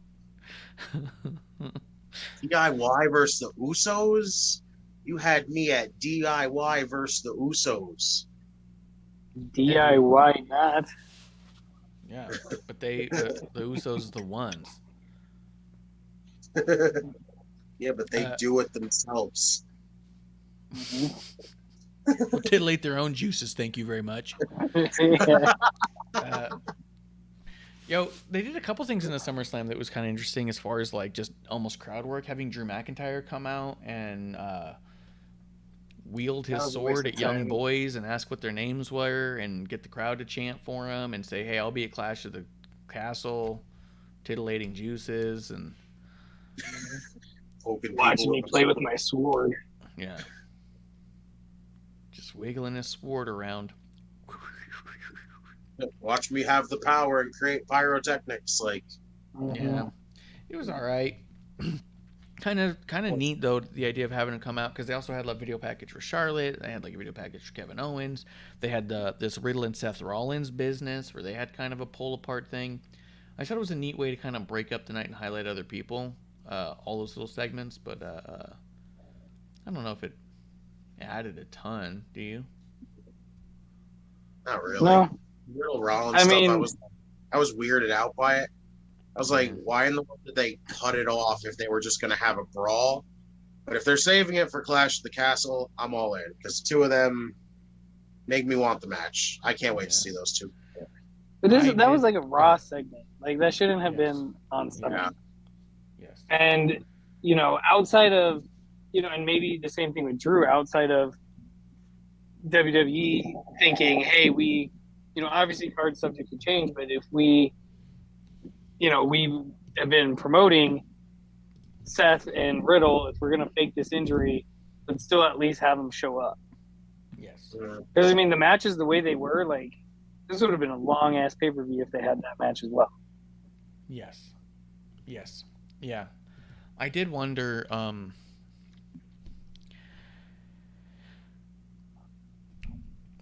lost it because it had something to do with Seth coming out there the way they did. Like, it just felt like it dragged on a little. What made it fun to me, the fact that they did that, was the amount of speculation going on about who was going to be Seth's opponent. That Seth was going to get a match, right? That of course he'll get a match. And then what WWE did, so like, even with the tweet, you see the tweet where Seth put out a tweet saying, sorry for anybody who bought a ticket hoping to see me perform. I did everything I could to try and get on the card. Like, it is what it is. Ricochet was all like, I feel the same. And I was like, dude, you're not the same. But Triple H retweeted Seth, not Ricochet for the record, and said, I hear ya. So I like that he's like, I hear ya. You definitely want to be on the card. Here's what we'll do. Let's put you in a throwaway segment real quick. The amount of people are going, like, it's going to be Gargano. It's going to be Bray Wyatt. Like, I just fucking loved it. They're like, no, it's going to be just a thing. See, I think they needed, if the ramp wasn't so long, the damn ramp fucked things up. Yes. But I think Seth should have gone out there, said, hey, for all my fans, you guys wanted to see me, blah, blah, blah. I'm challenging anyone that comes out here. And then Riddle's music plays, and they have like a not Riddle come out, like almost like a Gilbert. Mm-hmm. And Seth just kicks his ass, and then Riddle jumps in from the crowd and starts attacking him. Thing all over again. Bring Mac and Fart back, dude. Yeah, that was so good. That'd been really good. Stuff like Riddle carrying a surfboard, just saying "bro" the entire time, like bro. It's on the screen. It's just made up freaking sentences. Yeah, he's like the I Am Groot, but with bro. Yeah. Bro.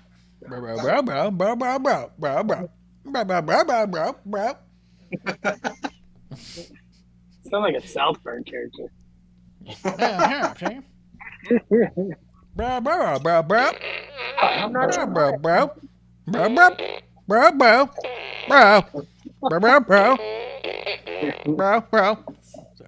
communicating with Fart Blaster. Mm-hmm. He's sending an SOS. Timmy fell down a well. Yeah. There's only two more matches on SummerSlam. Liv Morgan, Ronda Rousey.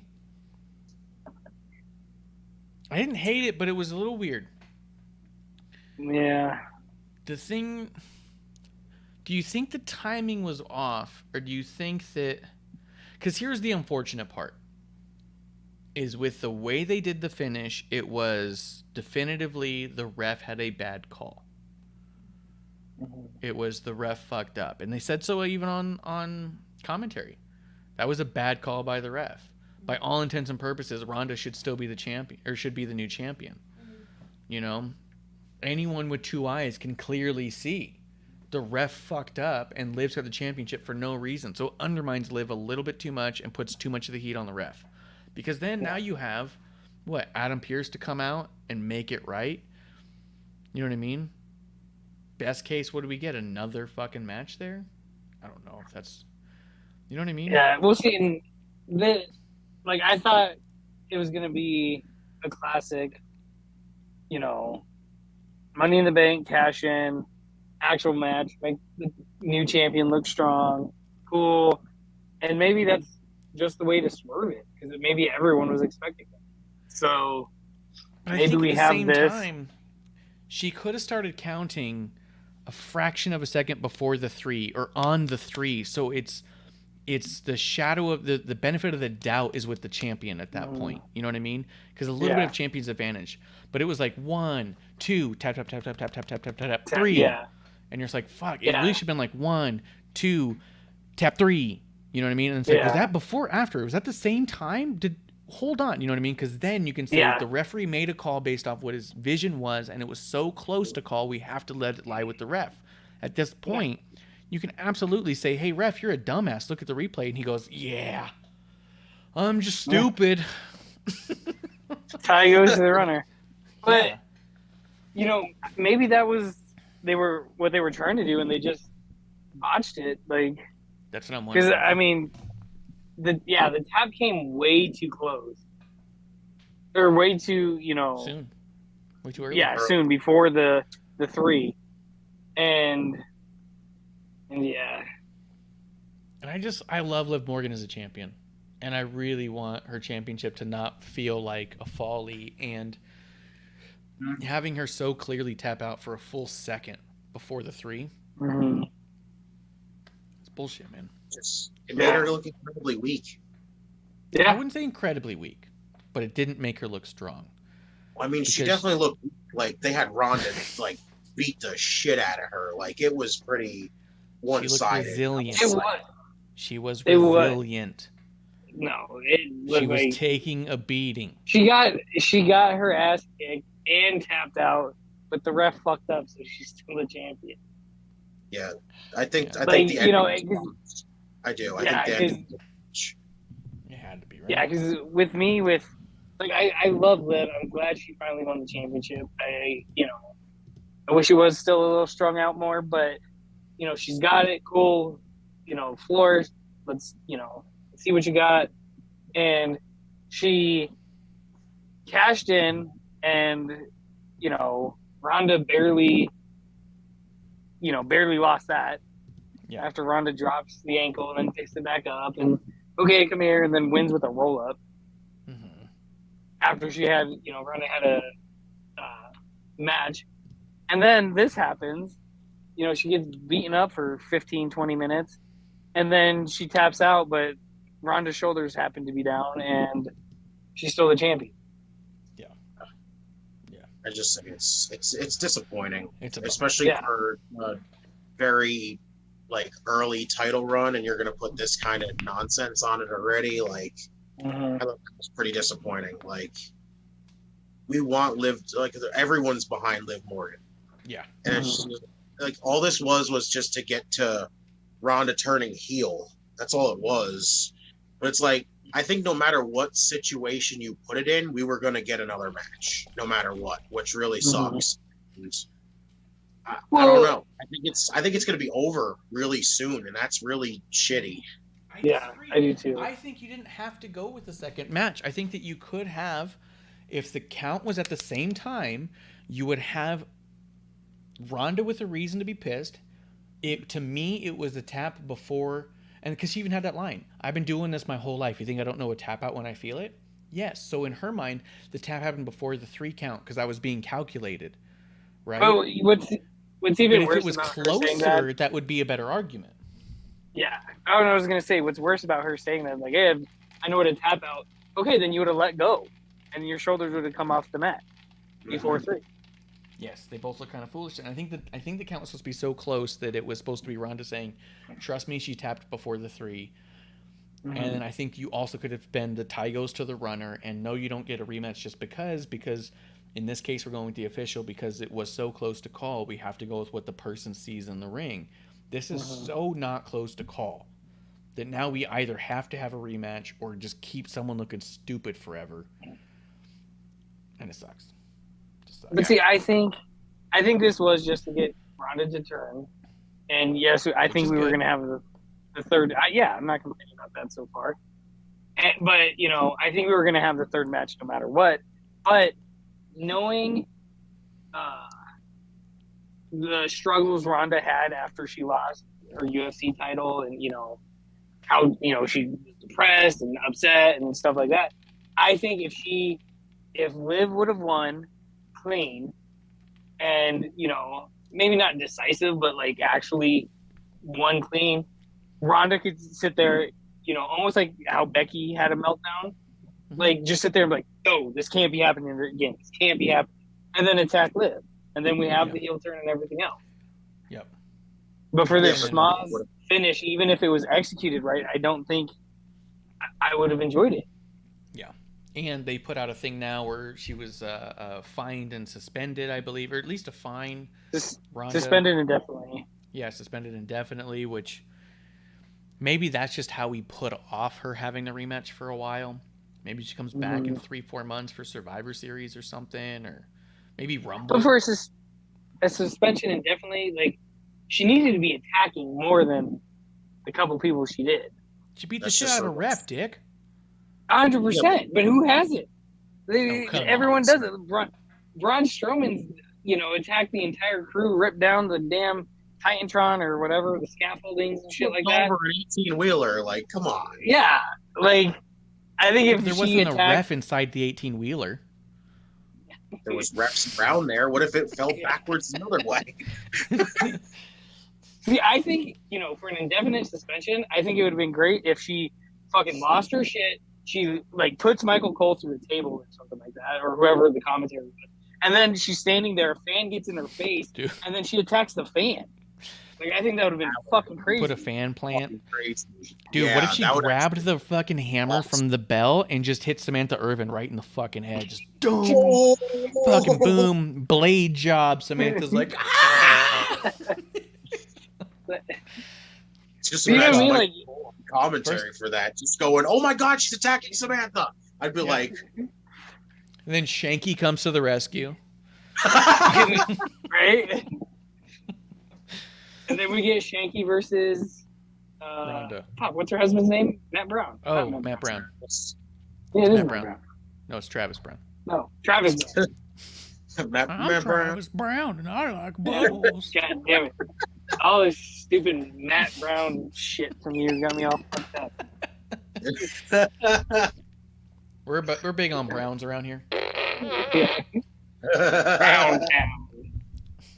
But you know what I mean? Like, I think in definition suspension, like, if she attacked a fan or two, fucking going crazy, I would say destroy the set, but that was like one of the weakest entrances I've ever seen at a pay-per-view or live event. Yeah, it was pretty premium simple. live event. Quick shout out to Samantha. I wasn't saying that as a mean thing about Samantha. I think she's amazing. She's so good. When we were at Smackdown Live and we were watching, like, we had a hard time figuring out if she watching was the match, her or the match, because her reaction to the match was like,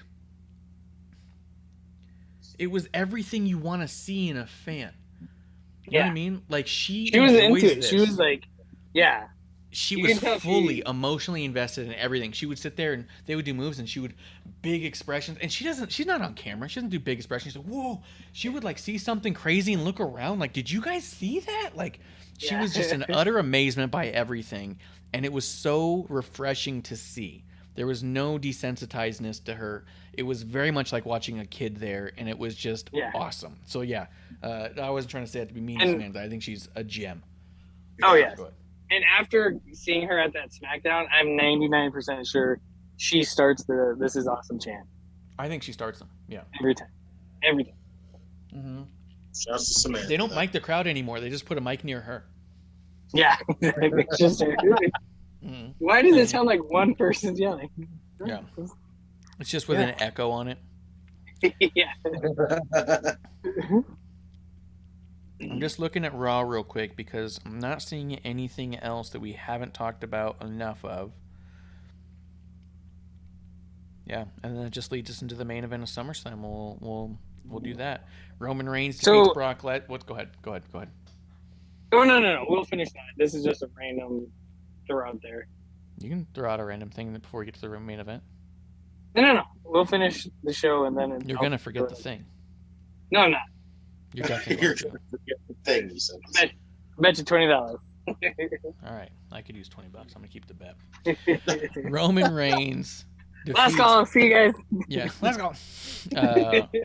Roman Reigns defeats Brock Lesnar to retain the WWE Undisputed WWE Universal WWE Championship. 24 I-10 world. championship. Yeah, and remains to be the one Tribal Chief. And what was a pretty good match, but I think that's all I got to say about it. You guys ready to wrap this up? Yeah, it was all right. Yeah, it's all right.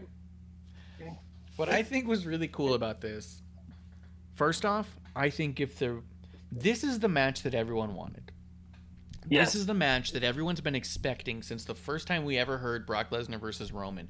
But none of us could have imagined that this is what we wanted, right? Oh, None of us got to the point in our minds where we were like, we want something big. We want to destroy the ring. Like we never could get our imaginations to go that direction. But when you see it play out, you go, this is everything I've wanted from them. I also think that without all of the fails and the misses along the way, that we don't get to this. I think we get half of this as their final WrestleMania match. I think if their WrestleMania match was half of this, we wouldn't have gotten this rematch at SummerSlam. Because I think that these two dudes were getting progressively more upset that these matches kept having these things that was fucking it up. These injuries, these issues, these missed times, this build issue, that I think by this point, they said there's just no fucking way that we can't make this fucking work on the highest level. And then this is the match we get. A goddamn tractor ripping the stage apart that opened up with with Brock, first off announcing himself in such a great way, but then doing a fucking Luthes Prez off of the fucking crane onto Roman. When I saw that, I went, oh shit! Like, couldn't believe that's how we started. Well, even before that, the thing, the clip that I think was amazing was just how Brock throws the mic and Roman just nonchalantly catches it. And winks at him. Yeah. He's just like, boom. All right, thanks. He didn't even raise his hand to catch it. He opened his palm. Yeah. He just opened his palm. Boom. Amazing. Yeah. Two things happened there, for one, right? Both these dudes are incredible. But you got a football player in Roman, and you got Brock Lesnar who can throw Otis where he wants him. These were two dudes. If anyone's going to pull that the fuck off, which I don't think they intended to, but I think Brock was throwing it at his hand because I think Brock wanted to hit him in the hand like a dick. And I think that Roman was throwing it at him in general. And it just happened to be close enough, and Roman just went. Yeah. Because I also love that Roman catches it, winks at him. Yeah, that's true too. I love that Roman catches it, winks at Brock, holds it for a second, and then just hands it to Paul Heyman, and then he goes, give me the titles. And I like when he said, give me the titles. It was after he hands him the mic, and then he reaches back out for the titles, and Paul was like, did you want the mic back? And he's like, no. And he's like, fuck, give me the titles. Like, he swiped at the mic, because, like, Heyman was all like, oh, did you want to say, like, whatever you want, my tribal chief, Yeah. But that was amazing, dude. That catch, I've watched it almost as many times as I've watched Pat McAfee kick Adam Cole in the head, and it is never not impressive. Number one clip I've ever watched is Pat McAfee running and kicking Adam Cole in the head and just knocking him dead on the commentary table. And this is probably number 2. Yeah, it's up there. Oh, yeah. It's so good. But then, the loose stats press. So because I also had the I don't know if benefit is the word, but I had the hindsight available because I had already seen a lot of the clips. I knew what was going to happen. I knew that he was on the trailer. I saw him, in the flannel with the hat on the trailer. The tractor. But when I'm watching it, when I finally go back to watch it, he comes out shirtless and starts walking towards the ring, and I was like, what the fuck? How does he get to a fucking tractor? And then halfway down the ramp, he just goes like, I'll go get it. And fucking turns around and then pulls a shirt and hat out of it and puts it on. And I was like, oh my God, 2 complete entrances. This is amazing. Drives it down there. His logo on the bucket. The logo on the bucket, dude. That was so great. And it was like the side plate logo. It had the gold ring around it. I was like, fuck you, dude. That's a championship emblem. Let's go. It's like so fucking good. The fact that it took both Usos, the fact that Paul Heyman took that F5, and you hear him as soon as he goes up, you see him hug onto Brock like he was a teenage girl on the back of a motorcycle for the first time, just as tight as could be. And then you hear him just go, oh my God. I lost my shit when Brock F5 Porky Pig through the table. It was when he hit the walrus, I couldn't believe it. The way he put him down too, I'm watching it and I'm seeing the whole thing. And Paul Heyman sold it the rest of the night. There was like 10 more minutes of match. And the Usos carried him to the back and he was still like, like he was dragging each foot as he went like, I think it was better if they just pushed him into the thing of the tractor and just wheeled him back in the tractor. Just wheeled him in the bucket. It's so good. Well, and what I was going to say, with taking the tractor, destroying the ring and stuff like that, like, that shit we used to do as kids. I see my kids playing with their wrestlers and destroying the ring, and, all of a sudden, there's random other toys in there, and I'm like, holy shit, this was awesome. This was, this is shit that we thought of as kids and never saw it happen. And, now you had a tractor lifting up the fucking ring, and the only thing that I thought was funny about that is when he lifted up the ring, I was like, oh, that's how they get where Theory can't cash in, because there's no fucking ring to cash in on. Oh, we can't get the count in the ring? Yeah, because he handed it to the ref, and it's like, wait, all the past years, which I thought was fucking stupid, they had to stand up, ring the bell, everyone okay, let's go. And, there was no fucking ring. How can you have a match without a fucking ring? I'm almost upset at how poetic that is. And that we didn't catch that, and I've seen nobody talk about it. Because Austin Theory does come out. A-Town Down comes out with the briefcase and says, I'm going to do it. And then immediately gets his ass handed to him by both Roman and Brock. And I believe the Usos also beat the shit out of him for a minute, and then he's just laid out the rest of the time. Something I didn't get to see live, so I had to ask, are they counting this as a cash-in? Because I saw that he was running out, and I saw him laid out. And they said they didn't announce it, and they didn't ring the bell, so no. And I was like, okay. But what no one pointed out was, even if he did, where would he go? You can't have a match in that ring. One side's held up. Yeah. And I think the ref should have said that. Like, you can't do this. Yeah, he should have pointed at the ring. Like, what do you want me to do? Yeah. Where am I going to count? Like, he should have been pantomiming the whole thing. I can't count to 3. There's no... It's going to slide down. Would have been just kept it as last man standing, though. Like, it just made it a triple threat, which would have been so weird. Because I kind of wanted to see how they would have had to work that. Would have been tough. That's true, because he interfered in the match. The match wasn't over, so I guess it would have just become a triple threat last minute. Which was the idea with Seth. Make it a triple threat, right? Seth made a triple threat, and we saw Seth take Theory under his wing and coach him, as it were, on how to do the cash-in. So he could have easily said, make it a triple threat and just win it, right? But he also was cashing in at a time where it was like, both guys could still get up. So... And that was the whole...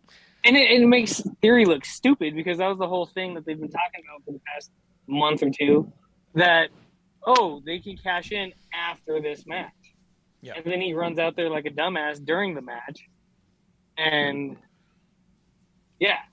I mean, he looked kind of like a dumbass for one reason, though. I mean, he comes running out there and only hits Roman. I'm like, what does he expect? Brock Lesnar just to ignore him? I'm like, no, kind of dumb there. Like, I was like, you just showed your inexperience there, Theory. That is not good on your end there. Like, I was a little disappointed in him. I was like, he hits Roman with the briefcase, and I'm like, okay, now hit Brock. And then he turns around and gives the ref the case, and I'm like, stupid. Yeah. Yep. Someone asked me if I thought this was Brock Lesnar's last match. I believe it was Bishop because he's full of terrible takes. What I didn't say to him, which I was thinking at the time, was Paul Heyman took an F5. That feels a lot like a last match to me. When I saw Paul Heyman take the F5, I went, oh shit, this might be the end of Brock. Because Paul Heyman's begging him, giving him the titles, just please don't take Roman away from me. And Heyman takes the F5. He's never taken an F5. There's been teases of it. There's been a number of times he's teased he's going to get physical, and Brock's picked him up and put him down different ways. But seeing him take an F5 through a table and sell it the whole way through, I thought I could see Paul doing that for Brock in the end of his career, but not for just some random match to push a story along the way, you know? Paul Heyman doesn't got a lot of bumps left in him. And he's not going to take a lot of bumps for people. But there's no one probably in the world he trusts more than Brock Lesnar to give him the bump the right way. Oh, yeah. You know? He bumped him right. He bumped him right. The fact that Brock went in the ring after felt like a goodbye, almost. Yes. Climbed up there, put his hat back on, just kind of smiled in this destroyed ring, looking at the crowd. I like how he announced himself, a big old country boy. Hey, if this is his last match, this is a hell of a way to go out. This I'll is say that. going to be hard to fucking top from anyone, let alone himself, you know? Like, this is easily a good way to go out. Yeah. If anyone were to see this match and you were to say, this is that guy's last match ever, they'd be like, fuck yeah. I mean, it's now, as in my honest opinion, their greatest match ever they've had. That they've ever had and will ever have with each other. Oh, this is by far. insane. Yeah, easy. Unless Easy next runaway. time there's 2 tractors. And 2 rings in a War Games match, and he crushes the whole thing in a trash compactor. I still can't get over the tractor. I still can't get over the tractor lifting the ring. That still blows me away. Yeah. I literally thought he was trying to flip the whole thing. I thought that's what he was going to do. I was like stunned.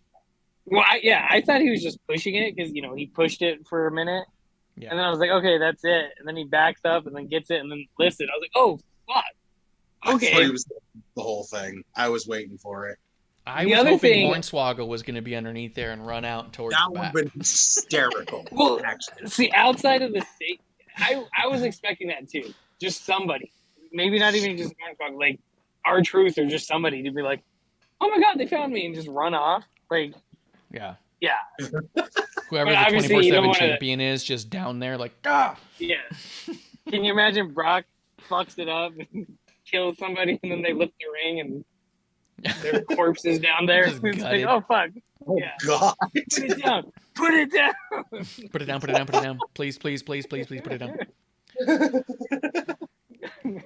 Justin, But the I other want to thing know... that- Oh, go ahead, Kev. I was just gonna say, when Brock first brought the tractor out, parked it, was I the only one nervous that it was like over the ring and somebody was gonna fucking take a hit on the side of their head? On the Those bucket? 2 dudes are pretty low fighters. They don't jump a lot. So I felt like okay in that. What I did think kind of sucked was the when they tried to dump Roman out of the bucket. If he had it high enough, he'd brought it. The angle of it was just such that Roman kind of like spilled out and he didn't like fall. But at first I was like, oh, this could be sick if he's higher than the ring to the point where it's like this would suck to fall from. And as it was coming down, it was just all like, oh wait, no, he just kind of fell to his feet. That was almost perfect. But Probably a sack of bricks. if the Usos had run out there while the tractor was still up top, I'd have been like, oh shit, they're gonna cut their own head off doing a dive, you know? But see, I saw them like picking each other up and stuff like that. Not necessarily jumping, hitting it, like because it didn't seem like that far off the mat. It's true. I didn't think the clearance was there. Justin, you're not on Yes. Apple Podcast yet, so I don't get to hear all your episodes, and I catch them when I can because it's a little more difficult than me. But I see your Twitter. Can you recount how many times you potentially said you just do not give a shit about this Brock and Roman match? We've seen it a million times. A lot. I'm glad I went into it that way because I am now. I am. I'm glad I Lowered went into expectations. this match not giving a shit. I'm glad I went into this match not giving a shit because it blew me away in the end. That's all I cared. I like the twist That's all on I it. wanted. That's all I wanted the match to do. Was I was going to go into it with no excitement because I was just like, great, we're getting another Brock Roman match. Like, I just don't give a damn. Like, we're at the point where it's like, why are we getting this again? Enough's enough. And then you go in and then have the match. I'm just like, well, I'm blown away. Thanks a lot, guys. That's all I needed. That's all I wanted from this match was, yeah, I don't give a crap because it's the same match that these guys have always had, but then they have a last man standing match and it blows me away. So, And it was everything that none of their matches ever were. yeah, it was You know what I mean? completely different. It's different from their other matches, and that is why it is so much better than every match they've had. Because every match beforehand is the same thing. Loads of Superman punches, loads of spears, loads of German suplexes, loads of F5s. That's all their matches are. Yeah. You heard it here Just first. loads. Justin shit all over it all the way through and was blown away by the end of it, and now it's his favorite Roman Brock match in the history of time. Yes, easily. So if any two people could have one more match and make it mean something, it was this moment here, and it happened. The amount of people I saw being like, but it's going to be garbage, always garbage. It never lives up to what it's supposed to. And then this match happened to go, that was pretty goddamn good. I'm like, yeah, fuck every one of you. I was happy. I was happy. I was happy to say that night that this is their greatest match they've had. I was happy as hell to say that because it literally made me just absolutely overjoyed watching it. Yeah. Just in time is the twos because we the ones. I hate that thing. Really? I like know. it. I like it because they call everyone a poop. That's why I like it. I know, it sounds like Yeah, but they're literally calling themselves piss. No, they're But not they're- calling themselves the pisses. to me it sounds like a fucking, motto for a proctologist. You the two, we the ones. We the ones. Yeah, but Yeah. proctologists save lives, so get checked. Allegedly. Allegedly. Do you guys know where the ones came from? Because they mentioned it on an interview once. They were all fired up backstage one time, and they're like, day in and day out, it's us. We're the ones who go to every house show. We're the ones that can go do main event, at the drop of a dime. We're the ones that never not show up. We're the ones who do the meet and greets. We're the ones they can count on. We're the ones who are going to tear down the show. We're the ones going to steal the show. You put us on the kickoff show, we the ones that are going to walk away with everyone talking about us. And all of a sudden, that's when it clicked with them. We're the ones. Nice. See, I thought it was because they were twins. Because they're twins? Yeah. But twins And are everyone twos. thinks that they're. Yeah, but everyone thinks that they're one person. They can't tell them apart. Ooh, that's fucked up. It's way fucked up the way you said it. But also, what a great display of that very fact this weekend. They had a fucking killer match. Maybe not the best match they've ever had with the Street Profits on SummerSlam, but a killer match. Told a lot of story in the SummerSlam match. The end of the night, they're right there to take out Brock, right? And it took everyone to take out Brock. I loved they stacked tables and chairs and stairs, super kicked them. Go ahead. That was the one bit that I did not like in this match. Why the hell was the ref counting while they were piling shit on? Because he still wasn't moving his shoulders, dude. But that's Yeah, fine. But if he's laying down and they kick him, that's still a move. So if you're throwing shit on top of him, I think they needed to pile everything on top of him. Roman stand on it and then do the 10. I don't know if Brock could breathe for that long, but Yeah, I was back and forth on it too. I was like, really? He's not going to stop the count for this interaction here? But I think part of it was they were really just driving home that he's done and we're burying him because this is all we got, right? But yeah, I mean, even Michael Cole with the please count faster, like just fucking get this over with. They're dying out here, you know. Yeah. And then followed up the next fucking 2 nights later on Raw, the Usos having a banger match with the Mysterios. Like they're the ones who are showing up and they're doing it and they're making it count. As much as people think that they've had the championships too long, I'm hard pressed to name a tag team in the world as hardworking and dedicated and having the kinds of matches that the Usos are having day in and day out.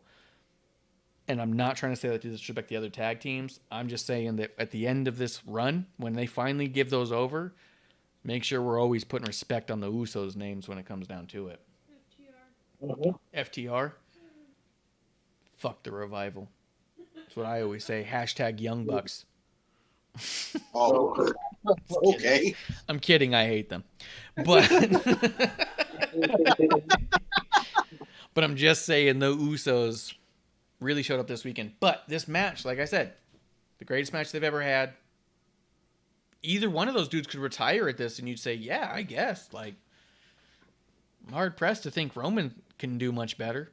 I bet he does. But how interesting would that have been, though, if Theory cashes in, walks away the championship, and that was Brock and Roman's last match? yeah, right after the fucking he does the one, he just gets fucking blindsided by Theory, gets the fucking titles, and that's it. 2 retired. Theory moves on. That'd have been wild. I thought he was and going then to he do could it. be the he could be the new legend killer. Yeah. Nice. Oh yeah. Anything else from this weekend you guys wanted to talk on? Any? Not from this weekend, but I need to cash in on my bet. Oh yeah, what do you got? Where do you think they're going with Moss? With Moxley? Moss. Riddick Moss. Madcap. There you go. I still just like Moss. Madcap. Because, the more I watch him... No. But the more I watched him coming out, he kind of reminded me of this one dude. And I'm like, yo, I was behind him. If they, with the changes, bring him back. I think if Moss or Madcap and Mojo, they brought back Mojo, I think that'd be a badass tag team. I agree. Stop reading my mind. I said that before. Oh, did you? Yeah, I literally was saying that. I haven't said it, I only said it, talking with my brother. I was like, watch Madcap and Mojo at some point end up as a tag team. I was like, that actually could work. Really? Yeah, really Hype Bros 2 or whatever. You know what you call them? Call him Riddy Mojo.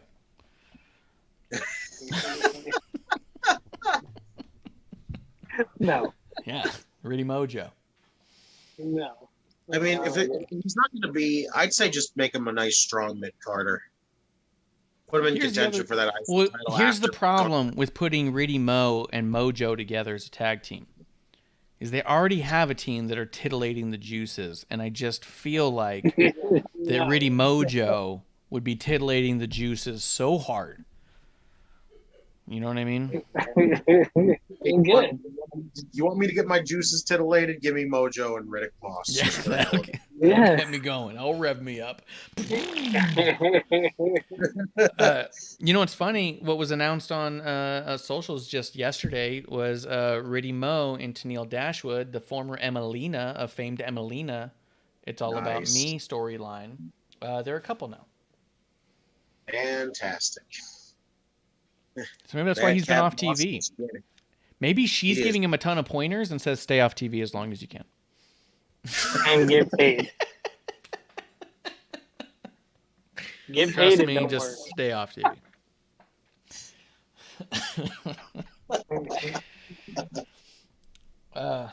Yeah, I don't know where they're going with him other than he was looking really strong. I can't remember the last match we saw him in because he was talking shit. It was against Theory, wasn't it? Yeah, he said he was gonna put Theory's briefcase into his mouth and move it around and stuff. He said he was gonna shove it all in and stuff. Okay. He said that. I'm not saying that for him. He was like, I'm gonna madcap this dude. I'm gonna get his briefcase all the way up in it, around it. I'm gonna thumb it. I'm gonna splatter it. That's literally what he said. He said, I'm juices. gonna take his briefcase. I'm gonna shove it all up in there. Yeah, he's gonna say, I'm gonna see how far all the way up in it. I don't know where specifically he meant. I don't know if he meant in his ass, in his mouth. It was tough to say, dude. He said, I hope it's not no gag reflex, because here I come. And you're like, dude. He's going to make those tonsils sign the contract. Yeah. So how'd that briefcase taste? Loser loses tonsils match. What?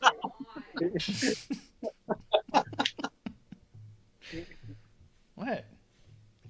Bruce isn't writing anymore. I can say whatever I want now because it won't happen. Bruce is still having drinks with us, but he's not head of creative anymore. So, and it's clear because there is no goddamn ref guitar. Damn it! Because there was no ref guitar and there was no bare feet. That's how we know he's no longer in charge of control. Bruce Pritchard, the greatest contributor to Wiki Feed of all time of WWE. That's true.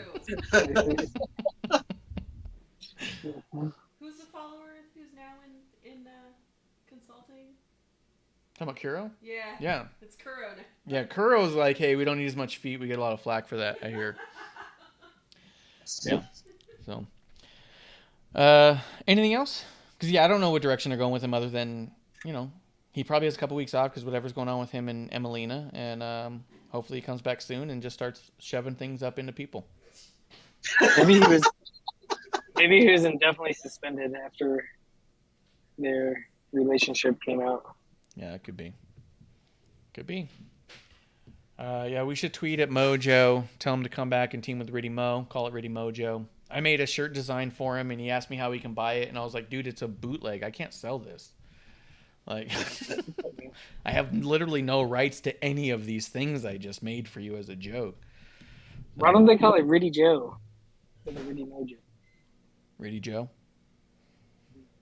Yeah. Well, yeah, that might be good. Riddy Rawling. But, yeah, we'll figure it out. That sounds like a couple. Yeah. Yeah. Yeah. No, that's just a Bennifer name, is what it is at that point. Yeah. Celebrity couple, guys. We are going to have an intermission here as we wrap up. Have last call for our SummerSlam extravaganza, SummerSlammed, and we're going to be back in probably about a half an hour or so we can have time to drain and eat and get pumped up for me and Miss Amanda Jane and anybody who wants a link. Justin, you'll get another one if you want to talk AEW and NXT. And we are going to we're going all night. Double header. I'm 2 sheets to the win now. How many sheets? We'll see how much I sheet myself on the next one. I will sit here at this bar waiting. What? What? Marsh's juices. My juices are titillated. I'm juiced up and ready to sheets myself. Let's get it. Guys, we'll be back in a few. Bartenders to slide a drink to me. Oh, yeah. Drinks on the house. Anything you guys wanted to put over? Justin, you want to tell people where they can find you and your brother as you guys keep the emphasis of the Terrible Wrestling Takes heart and soul alive? I mean, Bishop did say he passed the torch to us, so yes. So little did he know it was to light a fart.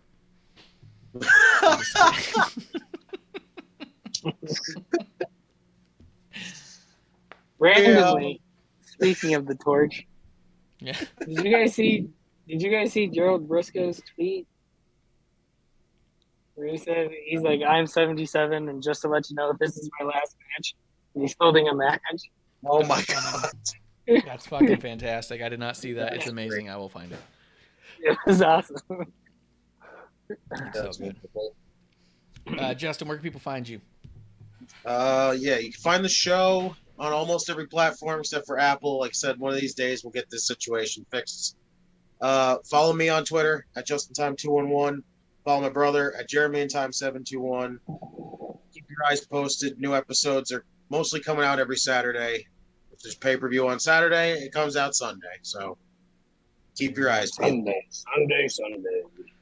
Very good. We will get through it, and you can find Kev at Kevlar on the Rocks with an X on Twitter. Outside of that, you can find him at his house. Address as follows. No kidding. Guys. Address in the chat. Yeah, address in chat. Guys, that's going to be last call here. We're going to be back in just a few more minutes as we reconvene to reopen the bar. We just got to mop the floors. It's been a mess. And then we'll be right back to it right here in the dive bar of the IWC for a brand new episode 1. Guys, that's the last call. Cheers. Hey, producer lady here. Thanks for tuning in. Continue to support us or buy us a drink by following and putting the I in subscribe on Twitch. Or subscribe and review our podcast on Apple Podcasts or wherever you listen to us. Cheers!